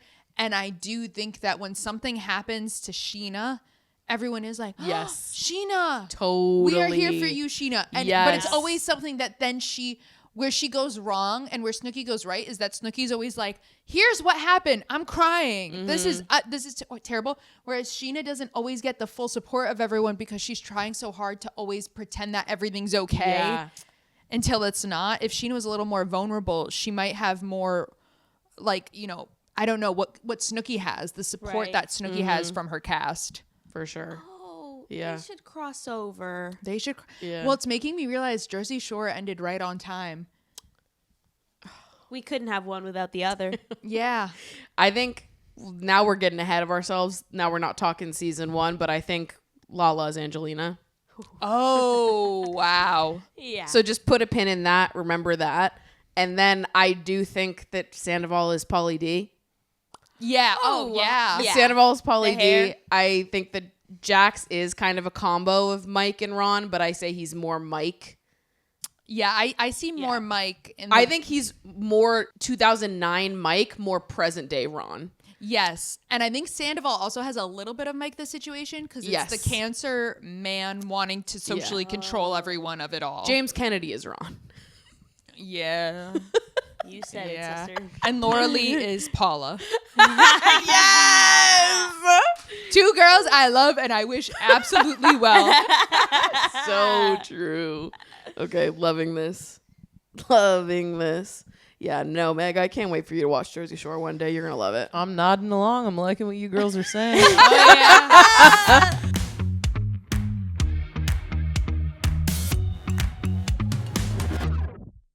So let's get into the Vegas drama. Shall we? I love that Andy, right up at the top, brought up Jax's fuck ass chunky sweater. Yes. Yep. Unbelievable. He's wearing one on the reunion as well. Yeah. Foreshadowing. It is. Remember that. Yeah. And I think it's so funny that Jax was saying that he wanted to show up in his chunky sweater and fight for Stassi. But the thing is that he never fought for Stassi. He fought for Frank. Yes.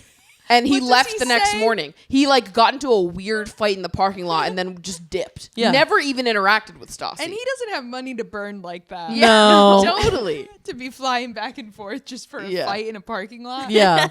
Yeah, he doesn't. It's not like he shows up and he's like, Stassi, I'm so sorry. I want to make it up to you. I want to try to win you back. I did this grand gesture as a way to show you that I really care about you, and maybe this isn't the right thing to do, but here I am. I just want to be here for your birthday because I love you. Mm-hmm. He shows up and he says, Frank, suck my cock. That's what I was going to ask. Do you guys remember when he said, it was that. Frank, suck my cock. And it's saying that he hello to kisses everybody. Katie and Kristen. Yeah. Yes. Ugh. It's Which such is a bizarre entrance. It is so weird. Kisses them. Frank. And Andy, Frank, suck my cock. It's kind of like an offhand, and by the way, before you forget, suck my cock. It's an aside. It's such an aside. And I love that Andy is asking the important question because he's like, so why did all the guys take their shirts off in the parking lot? Yes. Hey, so why did that happen? I also love Tom Sandoval's response, which Insane. is, well, I had accidentally taken a Xanax earlier, which is, what is that? Andy's like, number 1, what did you mean to take? And number 2, how did it make you take your shirt off? Yeah. Yes. What like does that even didn't mean? answer the question. Not At at all. least Jax was just like, this is a nice sweater. I didn't want to ruin it. Yeah. Someone was like, well, I took the shirt off because I accidentally took a Xanax. What? Right. Sandoval is begging for a crumb of attention in this reunion. He wants it so It's not bad. about him at all. And it made me think, in the words of the Pussycat Dolls, be careful what you wish for. Yeah. You just might get get I was it. thinking, don't worry, you have your day in the sun where the reunion's all about you. Oh, yeah. And You have your day in the sure do, sun. big guy. that wax is melting Wow. off your wings when it happens, brother. Yup. He wants it to be about him so bad. And Jax is literally just like, yeah, no, yeah. Like I liked the sweater I love and my sweater. And that was Can't that. fight in a chunky knit. Yeah. Sandoval didn't have an answer because the answer was, I saw Jax did it, so I did too. Well, what's amazing is that Sandoval is actually the first one to take off Wait, his he shirt. is? He Yeah. is the first one to take off his shirt. He is not involved in the fight at all. He's over 30 feet to the side, takes off his shirt, And he's like, come on. and he's like, come on, come over here. Now, Get over here. see, I would have had so much respect for him if he was just like, I had to get my abs on TV, Master. Like, just fess up. Yes. Honest. Yes, No, just literally. admit it. It's fine. But yeah, they and Lisa also says Jax uses any excuse to take his shirt off, which Jax is like, I totally do. It's like, okay. And that leads into ultimately, because Andy is like, so let me get this timeline right. You go to Vegas to win back Stassi. You fight Frank in the parking lot. You take off your sweater. You fly home. And then that night, you and Laura-Leigh get together. Yes. Because she was watching his dog. Because she was watching his dog. And Jax is basically like, yeah. Well, I did it because Stassi did it. Yeah. He's like, well, I just wanted to make her jealous. It's like, that is not a good reason. That's not a good reason to do anything. And Lisa Vanderpump, for all her women-hating faults, I do appreciate her defense of Laura-Leigh in this reunion. Yes, I agree. Yeah. She really does come in and she's like, you messed with someone who was not stable. She was very fragile. And like, you got involved with her. Like, what did you expect to happen? And also, like, this was a girl that you took advantage of. Yeah. Yes. And Jax was like, I know. That wasn't right. Him also being like, I didn't really realize it was a bad time to break up with her after AA in the moment, but watching it back. Oh my God. Really hard. Poor Incredible. Laura-Leigh. Laura-Leigh was put through the goddamn ringer season 1. And even like in the conversation, he's like, I didn't realize that doing it outside AA. And people were like, it wasn't outside. You were there. You were there. It wasn't like a separate thing. Like you were in the fucking parking lot of AA. That you went to the meeting with her. You were still fucking there. Yes. So Incredible. Absolutely So insane. good. I'm happy for her she booked We're the Millers. Me too. Yeah. Well, okay. We've got a phone call about We're the Millers. No way. They're on me with voice disguise. Can you imagine? Hi. So I was just wondering. Is there going to be any talk about Laura-Leigh? All right. Oh my God, I'm so excited. Hey, big fan of your show. One thing about Laura-Leigh and her movie role, the reason she was acting like it was such a crazy part where she was acting opposite Jennifer Aniston was because she was actually supposed to have the role that Emma Roberts had. So she was cast as one of the main bitches in the show. But then she got there and they went with Emma Roberts to get a name. So her excitement was kind of warranted because she was supposed to have a lead in the movie. They just downsized her when she got there. Wait, Fuckers. Devastating This to is learn. breaking my heart. Devastating to learn. This God, is this business is hell. actively breaking my Because heart. that makes so much more sense. Yes. Like the way she's talking about it and like saying she's playing opposite of Jennifer Aniston. Yes. If she was talking about Emma Roberts' role, it makes way more sense why she was amping it up like that. That makes me mad too because Emma Roberts is not a nice person. I know. You didn't deserve that. This is tea. Yeah, What well, is this about Emma Roberts? She beat up Evan Peters. Yes. What? Oh, yeah. And she is This was huge back then. She's What? famously mean. Yeah. What? Yeah. She was like in jail. Like she got like charged with domestic violence. Oh my God. You should see the pictures of her when she gets out of jail and Evan Peters is there like. Yeah. Oh, God, that's awful to hear. Yeah. Oh my God. This was like is- the Tumblr years. The Yeah. Tumblr Whoa. years. Yeah. The Tumblr year. You both were big on Tumblr, I gather. Yeah. Yep. Yeah, that makes sense. I wasn't That's right. artsy enough for Tumblr. It was the American Horror Story of it all. right. Yep. Yeah. Yep. You're all I want. You're all I I love that show. Do we think, and maybe this is just a hope and a wish, do you think that was her? It kind of sounded like her. Wait. Laura-Leigh. Yes.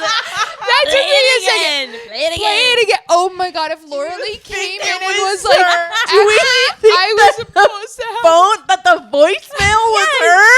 It sounded like someone with a really sweet, cute voice. Play it again. Lowering her voice.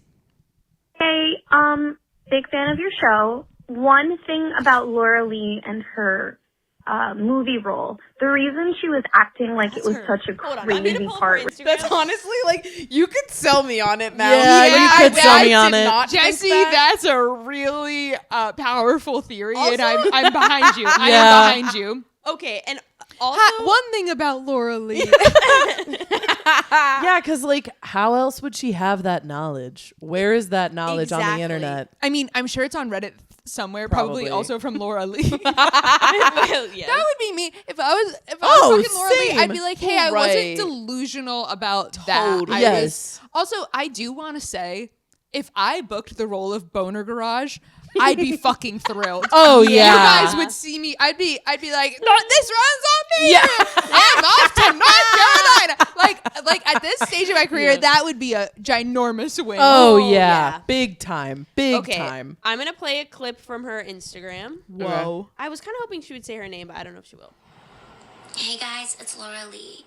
First and foremost, my heart goes out to everyone who's been impacted by the California wildfire.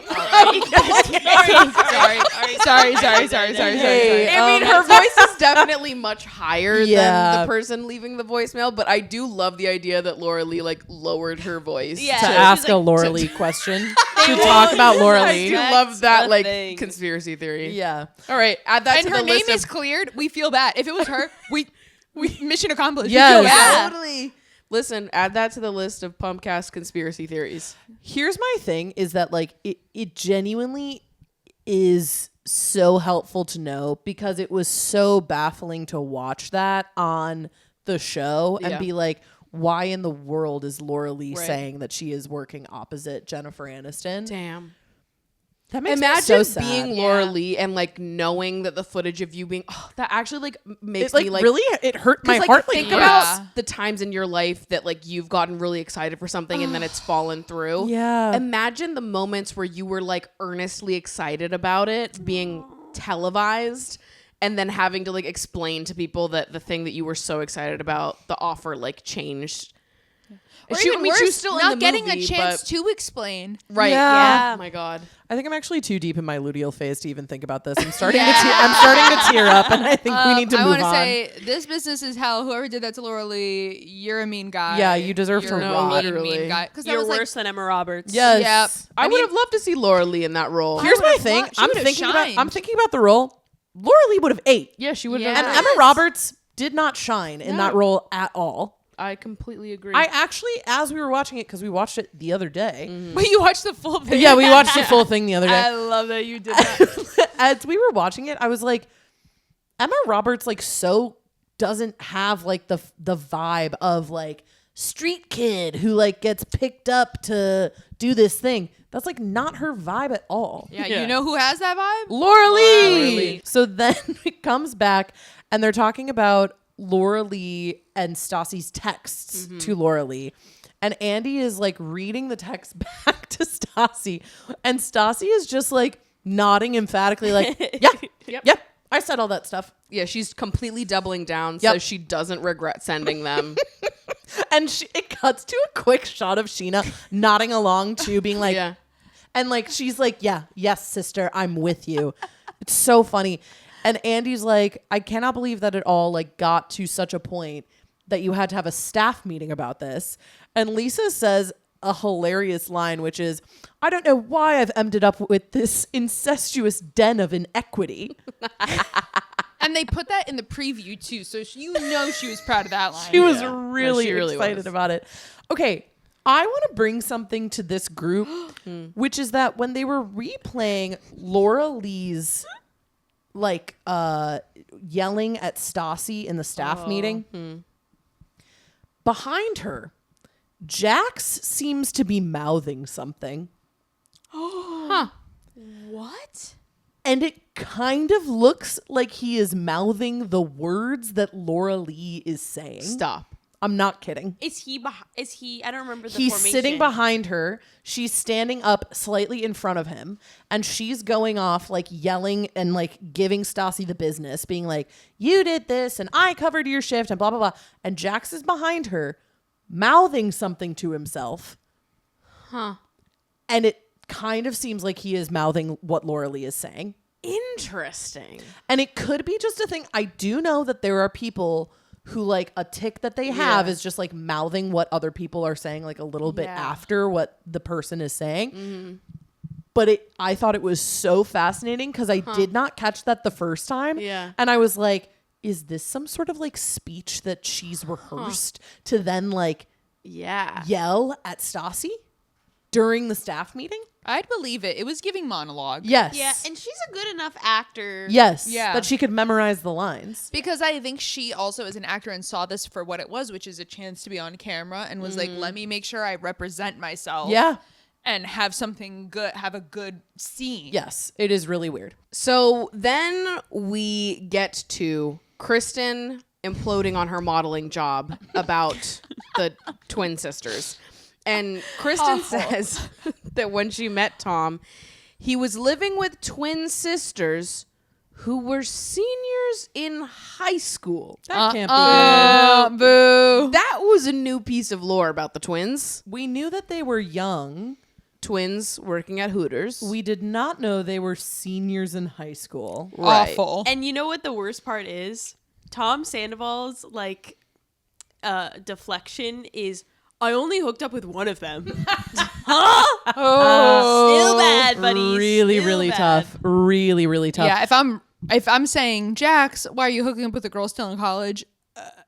Right. High school, definitely worse. He also says they were 18, which is also how you know you're in the wrong. And Tom was like, he claimed that he didn't know that they were in high school, that he thought they were just like 18 and You young. were living But I'm together. like, how do you not know that your roommates go to high school? You're like, every these girls day? just love an early start. They love Right. they love packing their lunch and putting it in backpacks and then getting on a yellow school bus right and outside. they're home mysteriously early every day. And doing homework seemingly. And keep talking about what they need to get on their AP Lit exam to get credits for college. yeah. What are you talking I'm about? like, I That don't- guy sucks. Listen, Tom, I've had roommates before. Mm-hmm. I know that you would probably know if your roommates were seniors in high school. Also, how are these seniors in high school living in an apartment? Well, I wonder if they were doing some sort of child modeling. I wonder. LA stand, and that's how he also didn't clock. Well, first of all, he should have clocked they were in school. I'm not giving him any allowance there. But like, I wonder if they were doing some sort of like hybrid thing and going on auditions and stuff. Yeah. But It's craziness. it's the only way that could make possible sense. Right. Because if they are going to like standard public school every day, again, he would literally have to be like the dumbest Asleep at the person wheel. alive. Sleep at the wheel. To be like, they keep talking about swim practice, and Right, I don't really know what that means. But yeah, he does say that he hooked up with one of them. And Kristen starts going on and on again about how it was super uncomfortable for her to find out. And Scheana comes in rightly saying, hey, you moved into his apartment. You knew that he had slept with other women. And Kristen's like, well, he slept with them in my bed. And she's like, it's not your bed. It's his bed. And you moved into the apartment. Right. Yeah. Scheana did not let up on Kristen. No, no. She was the voice of reason that we needed. But think of all that apartment went through. Twin high school seniors, Kristen, and later. More on that. Katie, of course, is defending Kristen because they're the idiot twins this season. Yeah. And she's like, it is super uncomfortable, like knowing that you're face to face with someone who like your boyfriend has been inside of. To that I say, I've actually had that experience. Yeah. It's fine. I would say grow up and shut up. Yeah. It's like to Get be over it. To be a little uncomfortable is one thing. To do what Kristen did is a totally At other a thing. job? Yes. To berate that girl at a job? It's She's crazy. like yelling at Tom about it later as Yeah. if it's his fault somehow. Like to be uncomfortable and just like say that with your words is one thing, but she made it everyone else's problem that she Yeah. was uncomfortable. I Yes. actually loved that Andy took her to task on that because he Yeah. framed it as like, you said Stassi needs to get over Laura-Leigh and Jax, but when you met a woman Yes. on a job, I was like, yeah, Andy, take her to task right now. Yes. And Scheana was like, why not just ignore it and move on? Why make it more uncomfortable Right. by like making it a whole huge thing Yeah. on Honestly, the job? that poor girl. Yeah. Yes. She didn't- did a job. She was 18. Sandoval was a predator. Yes. Literally. And remains so. Yeah. My God. This fucking guy. So insane. We move swiftly from that to the kind of metaphorical hanging of Frank. Where Andy kind of prods Lisa a little bit, and she's like, hey, were you making an example of Frank? Like, was he just kind of a pawn that you were using to like show that you could fire somebody? And Lisa's like, no, he said he was gonna pull a customer's underwear over his head. Pretty incredible. Which is really, really good. Yeah, and that was Andy's a strong moment. Yes, and Andy's like, okay, yeah, because then he got fired, and also then Stassi, you immediately took him to go meet your parents, which Jack says was the hardest part of his whole story. Hilarious. What do you mean? I didn't even know what I was gonna do. Like, that was the hardest thing I've ever been through. Like, watching him go meet her parents. Like, I've met her parents. I've been to their house. I've traveled to New Orleans. So many horrible, like truly horrible things happened this summer at the hands of Jax. You became a father to someone else. And you're crying about someone else meeting Stassi. I bet he loves Stassi's dad. Oh, 100%. Oh, yeah. Well, that's the thing is like, You better not be a Democrat. Oh, thank God. Thank God you're not a Democrat. Would not fly today. That's the thing. That's maybe it it would. too. To be able to be so like, I can't believe you met her parents, blah, blah, blah. And like, we met her parents. Those are not a fun bunch to meet for lunch. And yet Jax is like, that's what was so tough. And Andy is like, listen, like, you know, you're to Stassi. He's like, you said that this is like the hardest sum of your life, that, you know, God is trying to kill you. Like all that stuff. If that isn't being 23. No, literally. And he's like, do you take any responsibility for any of it? And Stassi's like, I mean, yeah, like, I know that I'm not like 100% guilt free in this, but like a lot of this shit happened to me. And Jax chimes in. He's like, that's what I love about her. She's so tough. I love her to death, man. I hate him. Idiot. It's so insane. It is also revealed in this segment that Stassi and Frank briefly got back together after they broke up. Awful. Insane. So that also kind of gives additional context to why Kristen might have been a little bit spicier with her at the reunion. Maddie, true. Because they've clearly had a round 2 on everything that was resolved. Yes. She relapsed. Yeah, Yes. exactly. She relapsed on Frank, and that it ended, quote unquote, recently before the reunion. And Andy is like, who is a better boyfriend, Frank or Jax? Love that. What I would give to Kiki with Andy. I know. And Stassi says, Jax and I have something different, but Frank is a better boyfriend. Jax is letting me down a lot.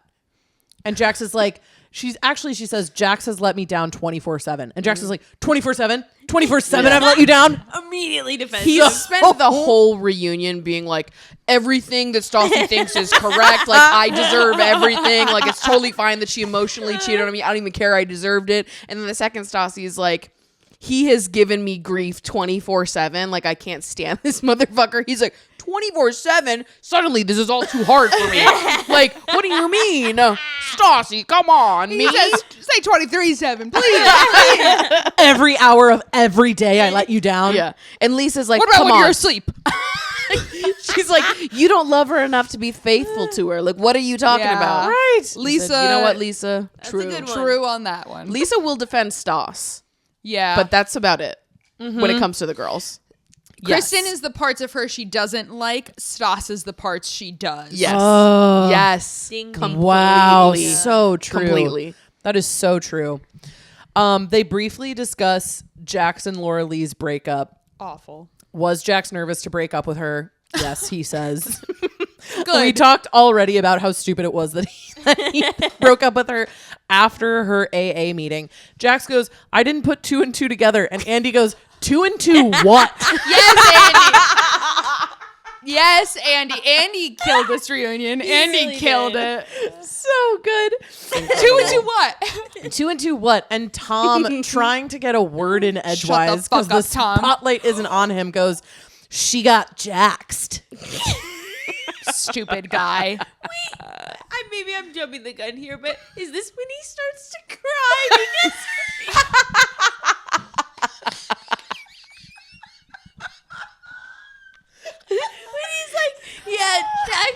pathological liar, and he's my friend. And like, so embarrassing because we know what his fake tears look like, and those were real. Those were real.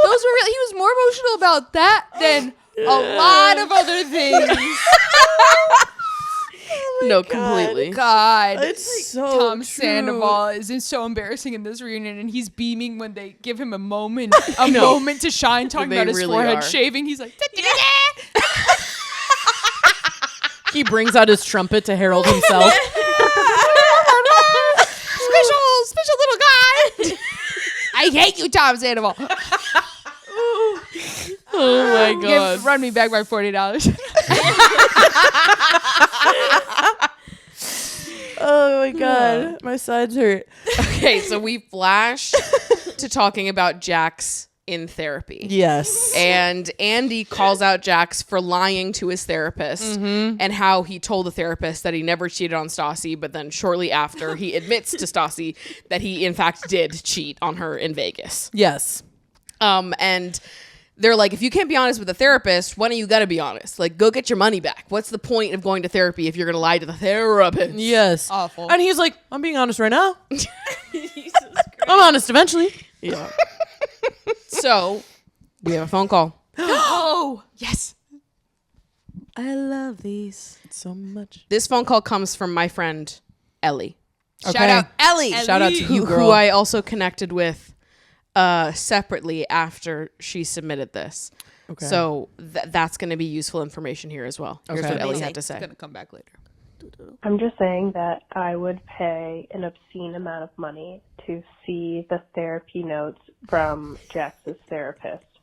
Like, he could truly be a case study for people that are in social work or counseling, like mental health counseling school. Like, actually, like, his presentation would be such a perfect case to dissect and present upon. And honestly, I feel like more people should really be using him as an example. Which I think is so true.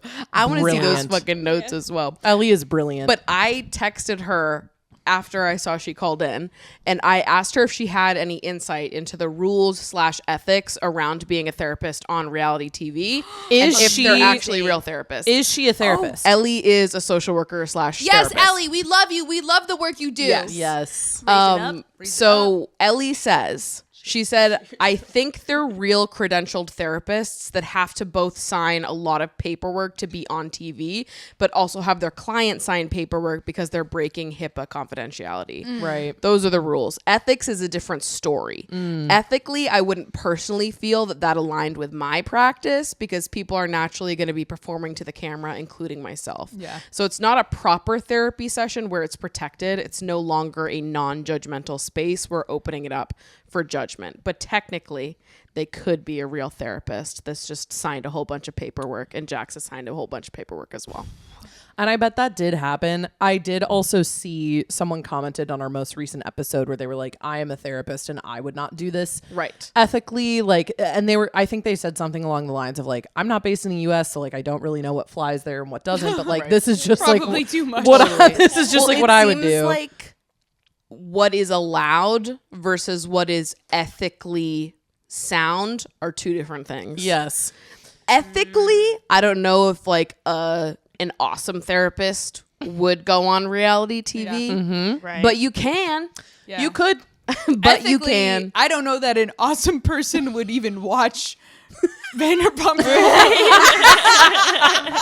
What are you saying? I've so, muddied the waters. what are you- I've muddied the Are waters. you talking to us right now? Are you Talking to myself. talking directly to us, the co-host of the Pumpcast? Hey, we were all at trivia night last night. We all saw what we saw. We all did what we did. Okay, that is like genuinely super helpful information to have Yeah. because straight up, it's like it was the most perplexing thing to see, to be like, this is something that is far and away supposed to be confidential. And like, yeah, I just don't think, because again, that therapist I'm pretty sure comes back in later seasons, and I'm pretty sure she like talks to Tom Schwartz, like she talks to Jax again too, and like she's like that one lie detector guy. Yes, everywhere. Yes, where it's totally. like he's done that enough times now where you're like, I think you just kind of want to be famous, right? And that's okay, but be more honest about that. Yeah. Hook yourself up to your own lie detector test, why don't you? And I would love to ask you the question, do you actually just want to be famous? Yeah. Meg, you'd be awesome with the lie detector. Yeah. Thank you. I actually love believe to that I would. Yeah, so, and speaking of liars, Andy does ask Jax, are you a pathological liar? Incredible. Love Andy for that. And Jax is like, I think everyone tells a little lie now and then. And that's when Tom starts to cry and goes, Yes. I know he lies all the time. I'm still his friend. And he still is. He FaceTimed him last fucking night. Yes. He can't let go. He cannot. He cannot let That's go. his man. He's gonna stick beside him. The way they keep secrets for each other is unlike anything I've no way ever they could have seen. gotten away with that. Right. They haven't killed someone, but they've done something worse. One of my favorite TikToks that I saw, that this really solidified my fear of Jax, but somebody made a TikTok when the Valley season 2 was airing to say that Jax was showing all the signs of becoming a family annihilator. And they were talking about like all the various signs that you would look for in someone who had the potential to become a family annihilator, and he was showing all of that. What are That's terrible. My I'm terrified of that man. Have you guys seen The Valley? No. I've seen bits of it. It was too dark for me, honestly. It honestly, like, I think Jax's behavior on The Valley, once you see what he does on that show, I hope everything bad happens to this man. Yeah. Like, Yeah, I truly, like, he's terrifying. bad enough on Vanderpump. Right. He is worse on The Valley. Which Yeah. is so crazy because that is what he's doing in front of cameras Right. and other people. Right. What is he doing behind closed I know. doors? Yes, Right. Jesse. It's Yes. so scary. And Andy is kind of like pressing Jax on all of this and is like pressing Jax on like his relationship with Stassi, and that, you know, Jax ultimately does reveal at the end of season 1 that he cheated on Stassi. And Andy is like, were you ashamed? And Jax is like, yes. And Andy goes, why? Andy's like, you seem to be the only person here who is not upset about all of this that is happening, because Tom is crying, obviously. Andy. Stassi is crying, and Jax just goes, I'm keeping it in. No, you're not. You don't feel bad. You do not feel bad. You don't feel bad. period. You don't feel period. Just admit that. I think he also claims at one point that he lies to, quote, make it seem like he's doing something with his life. Well, this was the That quote was a that tough I was moment. like, what is he even saying? No, like, what is he literally. talking about? What is he Or talking about? When fucking Andy asks him if he has anything else to come clean about, and Jax says, no, I feel like, you know, a lot of people are doing other things in their lives and I'm not. So there's like this pressure to do stuff because I'm not doing anything. And I'm a little late in life and I'm trying to figure myself out. Okay, sorry. He talks so much that sometimes you forget what the original question was. Literally. That's why liars do that. The original question was, do you have anything else to come clean about? What the fuck does that answer have to do with that question? Nothing. Okay. What are we talking about? Jesus was 33 when he died. Yes. No, Jesse, say this. Jax Taylor was 33 when he was given a platform. Are you crying? Antichrist is real. Are you actually crying? A little. Thank you for giving me the platform to say that.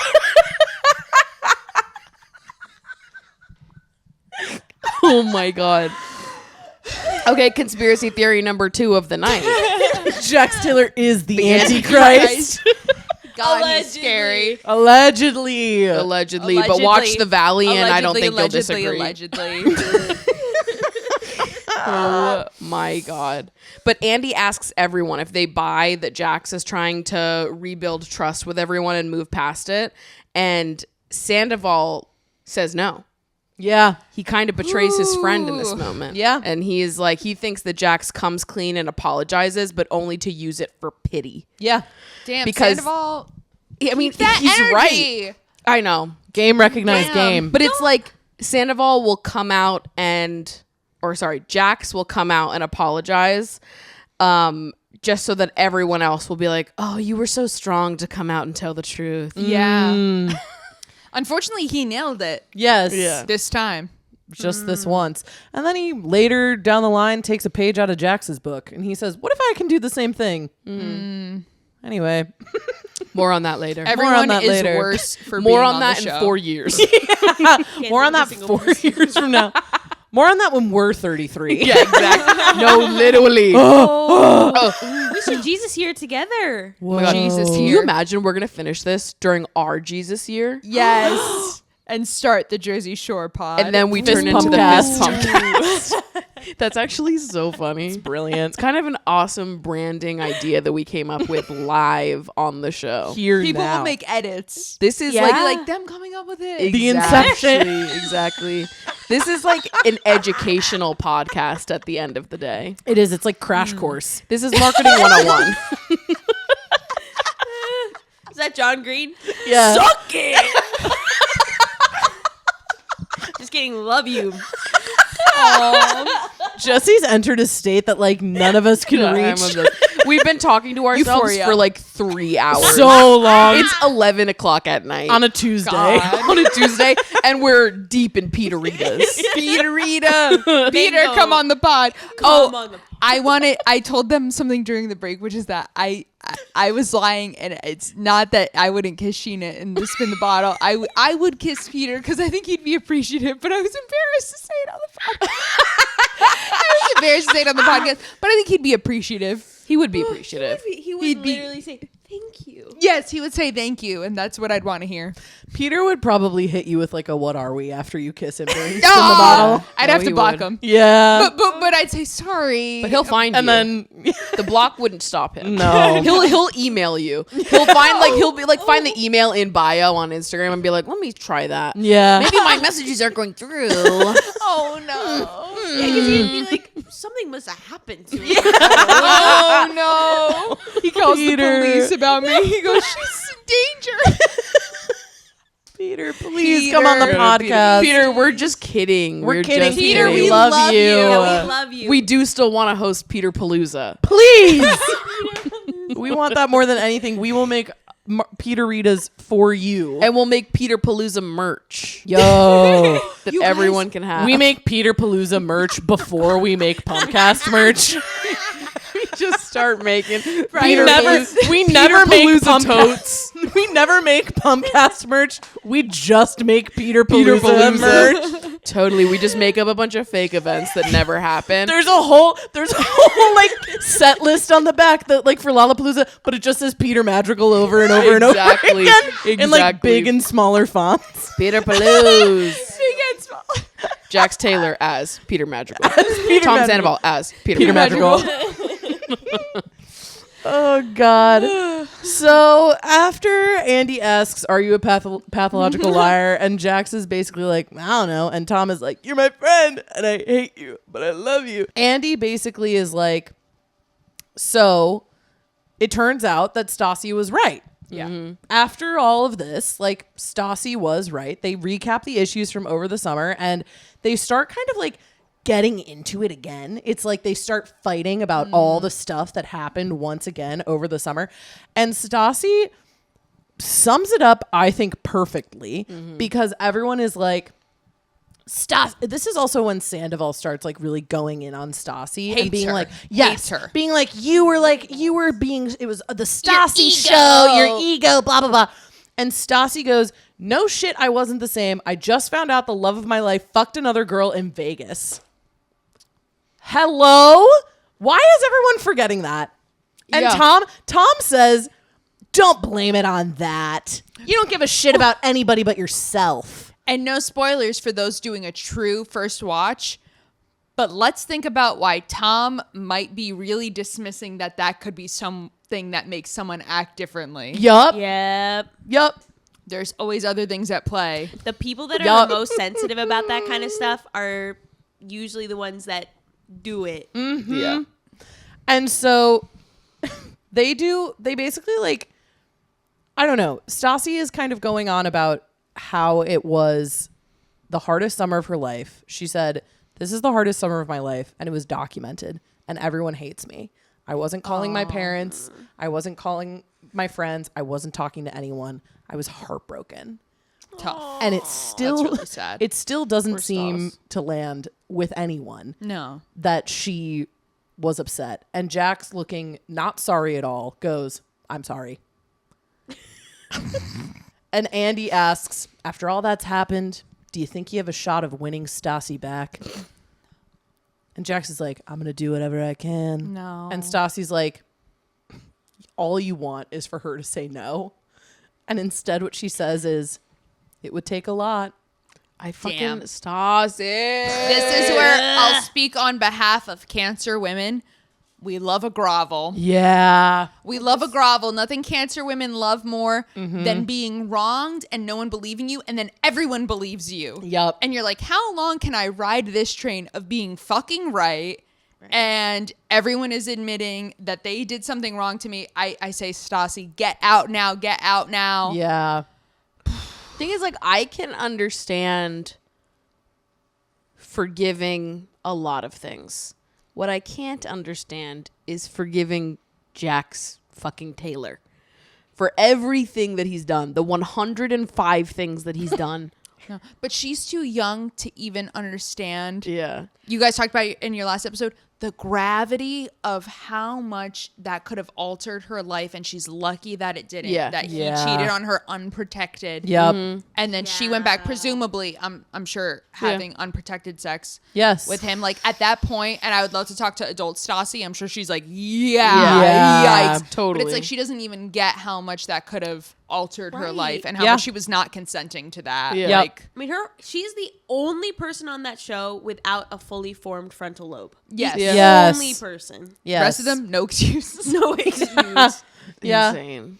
And Andy's like, has the dust settled it, sir? And they're like, does it ever? And then it's like, Peter, get out here. And then he comes out and he makes a classic Peter cocktail. Yeah, come on. So fast, mind you. So fast. fast. Speed of light. And Lisa says something along the lines of like, all right, everybody, shape up. I'm running a restaurant, not a kindergarten here. And then there's one last shot of Jiggy in a tux and thus recaps the reunion. Oh, God. Wow. Wowie. What a ride. Incredible. Incredible. So at the end of the season, now that we've talked about all of season 1, Yep. I'm dying to know who's at the top of your cast list and Okay. the bottom of your cast list at the Okay. end of this season. Okay. And I actually think my answer now is going to be different than when it was when I first watched. The character I like the most is Scheana. Yeah. So I always have her at my top because I just genuinely root for her. Yeah. And I miss her when she's not on my screen. Yep. But this season was carried by Stassi. Absolutely. Yeah. And so I think I actually have to put Stassi in my number 1 spot for this season. Yep. And at the bottom, I actually think I'm putting Kristen. Yeah. Whoa. Does Frank count? I didn't. Well, No. that's actually a great question. I wasn't counting Frank. Maybe Okay. just people on the reunion stage. Yeah. Okay. So no Schwartz. No, Right. Yeah. Yeah, just the main guys. No Shay. No Shay. Why isn't Shay there? Why was He Shay would never have had a good offered? point. He would have had a good point. Shay's number 1. Never offered a spot on the cast. He never was. Jeez. Even Louise. Brock call, is in the but- theme song at one point. Maybe season 9 Brock is in the theme song. Oh, yeah. I don't want I to hate talk that about guy. Brock. How come Shay was never offered a spot? Maybe if he had stayed on long enough. Yeah. Or maybe they hate Could have done musicians. something. Maybe they hate musicians. Maybe they're just Shay-phobic. Probably. Have you ever thought of that? They're Stu-phobic. consider that? They hate people in the studio. They hate the stew. I would put Stassi at the top as well. Yep. And I think I would actually put Katie at my last. Whoa. Yeah. at the bottom. I agree with that. Because I do think Kristen is also horrible. I think she's second to last this season. They were neck and neck for me. I think that Katie is slightly more pathetic in season 1. I can get down with that, especially because Katie is supposedly closer to Stassi. Yes. And I think she really... all empathy to Katie, because I think it takes her some time to kind of find her own identity and her backbone. And I really want to I want to acknowledge that I think when you are in a relationship like that for so long, you genuinely lose yourself to that type of sadness and misery. That said, she is spineless in season 1. Really bad. She just kind of goes along with whatever anybody is saying. And I think also she is the main perpetrator of you ruined girlfriends with boyfriends. Yeah. Yeah, so lame. Really lame. Yeah. Yeah. That's my top is Stas. Last is Katie. Yeah. I think my top, I'm going to throw a little curve. Okay. A little curve B. I think my top is Laura-Leigh. Yes! Because she is kind of a driving force in the season, an unsung hero. And every time she is on my screen, I am so entertained. The sauna scene. Oh, God, yeah. So good. So good. Is this what it's like talking to your father? I mean... Awful. An insane thing. And she was actually not that they're not going through real things, but she was dealing with heavy shit. Yes. And also had a heavy victory or a big victory. Yeah. I think total she was, arc. Yeah. Yes. Beautiful arc. Beautiful arc. Mm-hmm. And then bottom. Okay. I'm going to say something and I'm open to discussion here. I am hesitant to put, I would say Katie, but I'm hesitant to put a woman at the bottom. Yeah. Only because she is under the spell of misogyny and the patriarchy. I feel like you're kind of making me look like I'm not a feminist right now. No, hey no. Would never do this. I feel like you're implying that I hate women. Well, it's interesting because when I This podcast is a takedown. End it. Scrap it all. This doesn't air. when I first watched the show, Scheana was my top and Jax was my bottom. Mm-hmm. But that's if we're talking the good to evil spectrum. Right. To me, Watchability? as much as I hate Jax, he added a lot to this season. It's Stassi and Jax are carrying the whole season 1 on their backs. Yep. But he's still in the lower half of the list. It's I'm taking all things into account. Mm-hmm. You know what I mean? Likability is a portion of it. Yeah, I think it's a holistic. Yeah. A holistic ranking for me. Yeah, because you know what? Okay, I can't believe I'm fucking saying this. At least Tom Sandoval had the shit about his face, about shaving his face. That was funny. That was funny. I'm sorry, Katie Maloney, but in the first season, you didn't have anything of levity or anything that was lighthearted or entertaining. Yeah, It was true. all just kind of a bummer. Yeah, no, it is true. And I anti-feminist. You're anti-woman. Join me. Ooh. I had some friends of mine watched Vanderpump season 1 for the first time in September, and I rewatched it with them when they watched it. And I asked them the same question, and one of them told me that Tom Sandoval was their favorite at the end of season 1, and I was gobsmacked. That is so and I get shocking. that it's you don't have the context for what happens later. They were going in so blind. Totally. And he's not that bad in season 1. I will say, and I've maintained this even to this day, on my first watch, Tom Sandoval is pretty solid as a person. Yeah. Up until everything it falls happens. apart. Yeah. No. Right. No, of the characters, but then on a I know. But then on a rewatch, I'm rewatching it and I'm oh, you start to see it in a different the light. seeds of discontent are there. Yeah. That thing of oh, you're always putting down the women. Yeah. And you're always insinuating that you'll keep a secret for your boys. Yep. Yeah, he hates Stassi so much. Yes. That does bother me. And then he hates don't Katie know. when Stassi leaves. Yep. Right. And Yeah. it just keeps going. It keeps going on and on and on. And he loves that Jax is there. Yes. To be the evil one. Evil. Yes. Yeah. Because that's the real secret, is that like Jax, yes, is obviously the most evil because he's the most evil anywhere he'll go. Right. But the second most evil Right. is Tom Sandoval. And Jax basically acts as a shield. Yes. Yes. And the second Jax is gone. Things start falling apart the second Sandoval's time. he leaves. Yep. Yeah. Yep. Yeah. Tina? Top. Stas. Yeah. Yeah. Stas. Great season. Yep. You had to have a hard summer when you're 23, but guess what? All of us did, and not all of us got, the rewards you got. So I would say good play. Yep. Good show. Great job. Yep. Bottom, Sandoval. Yeah. I hate his ass. Yeah. And yes, I am watching it colored with what I know. Totally. And yeah, when I was watching it the first time, when I watched it for the first time around, I was already going in biased. I already knew everything. Yeah. So I've never seen Tom Sandoval through innocent eyes. Yes. And I just hate him. I hate how he hates Stassi. I hate his little comments, his little jokes. Season 1, he's trying so hard to make this his show. That's why he hates Stassi so bad, because she's the breakout star. Yes. And that was supposed to be him. Yep. With his hair and his whatever. So and his eyebrows and his freaking fucking and his nose and whatever the fuck. microbladed fucking. He kind of was on the microblading before it was like. I'll give him that. I'll give Yeah. him that. Ahead of the curve in that way. Yeah. But Tom Sandoval, especially after your performance last night, and sorry, this is getting totally biased. Screw you, brother. Yeah, well, also like for Venmo someone me $40 right Venmo now. me. straight up Venmo me.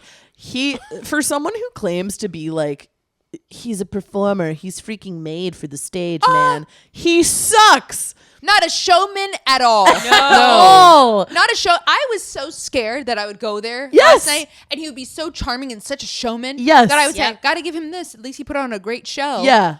No. Coward. Coward. I Leave actually- the stage. I genuinely, like, from an unbiased, like purely from an objective observational standpoint. I was thinking about this last night, and I've been thinking about it all day today.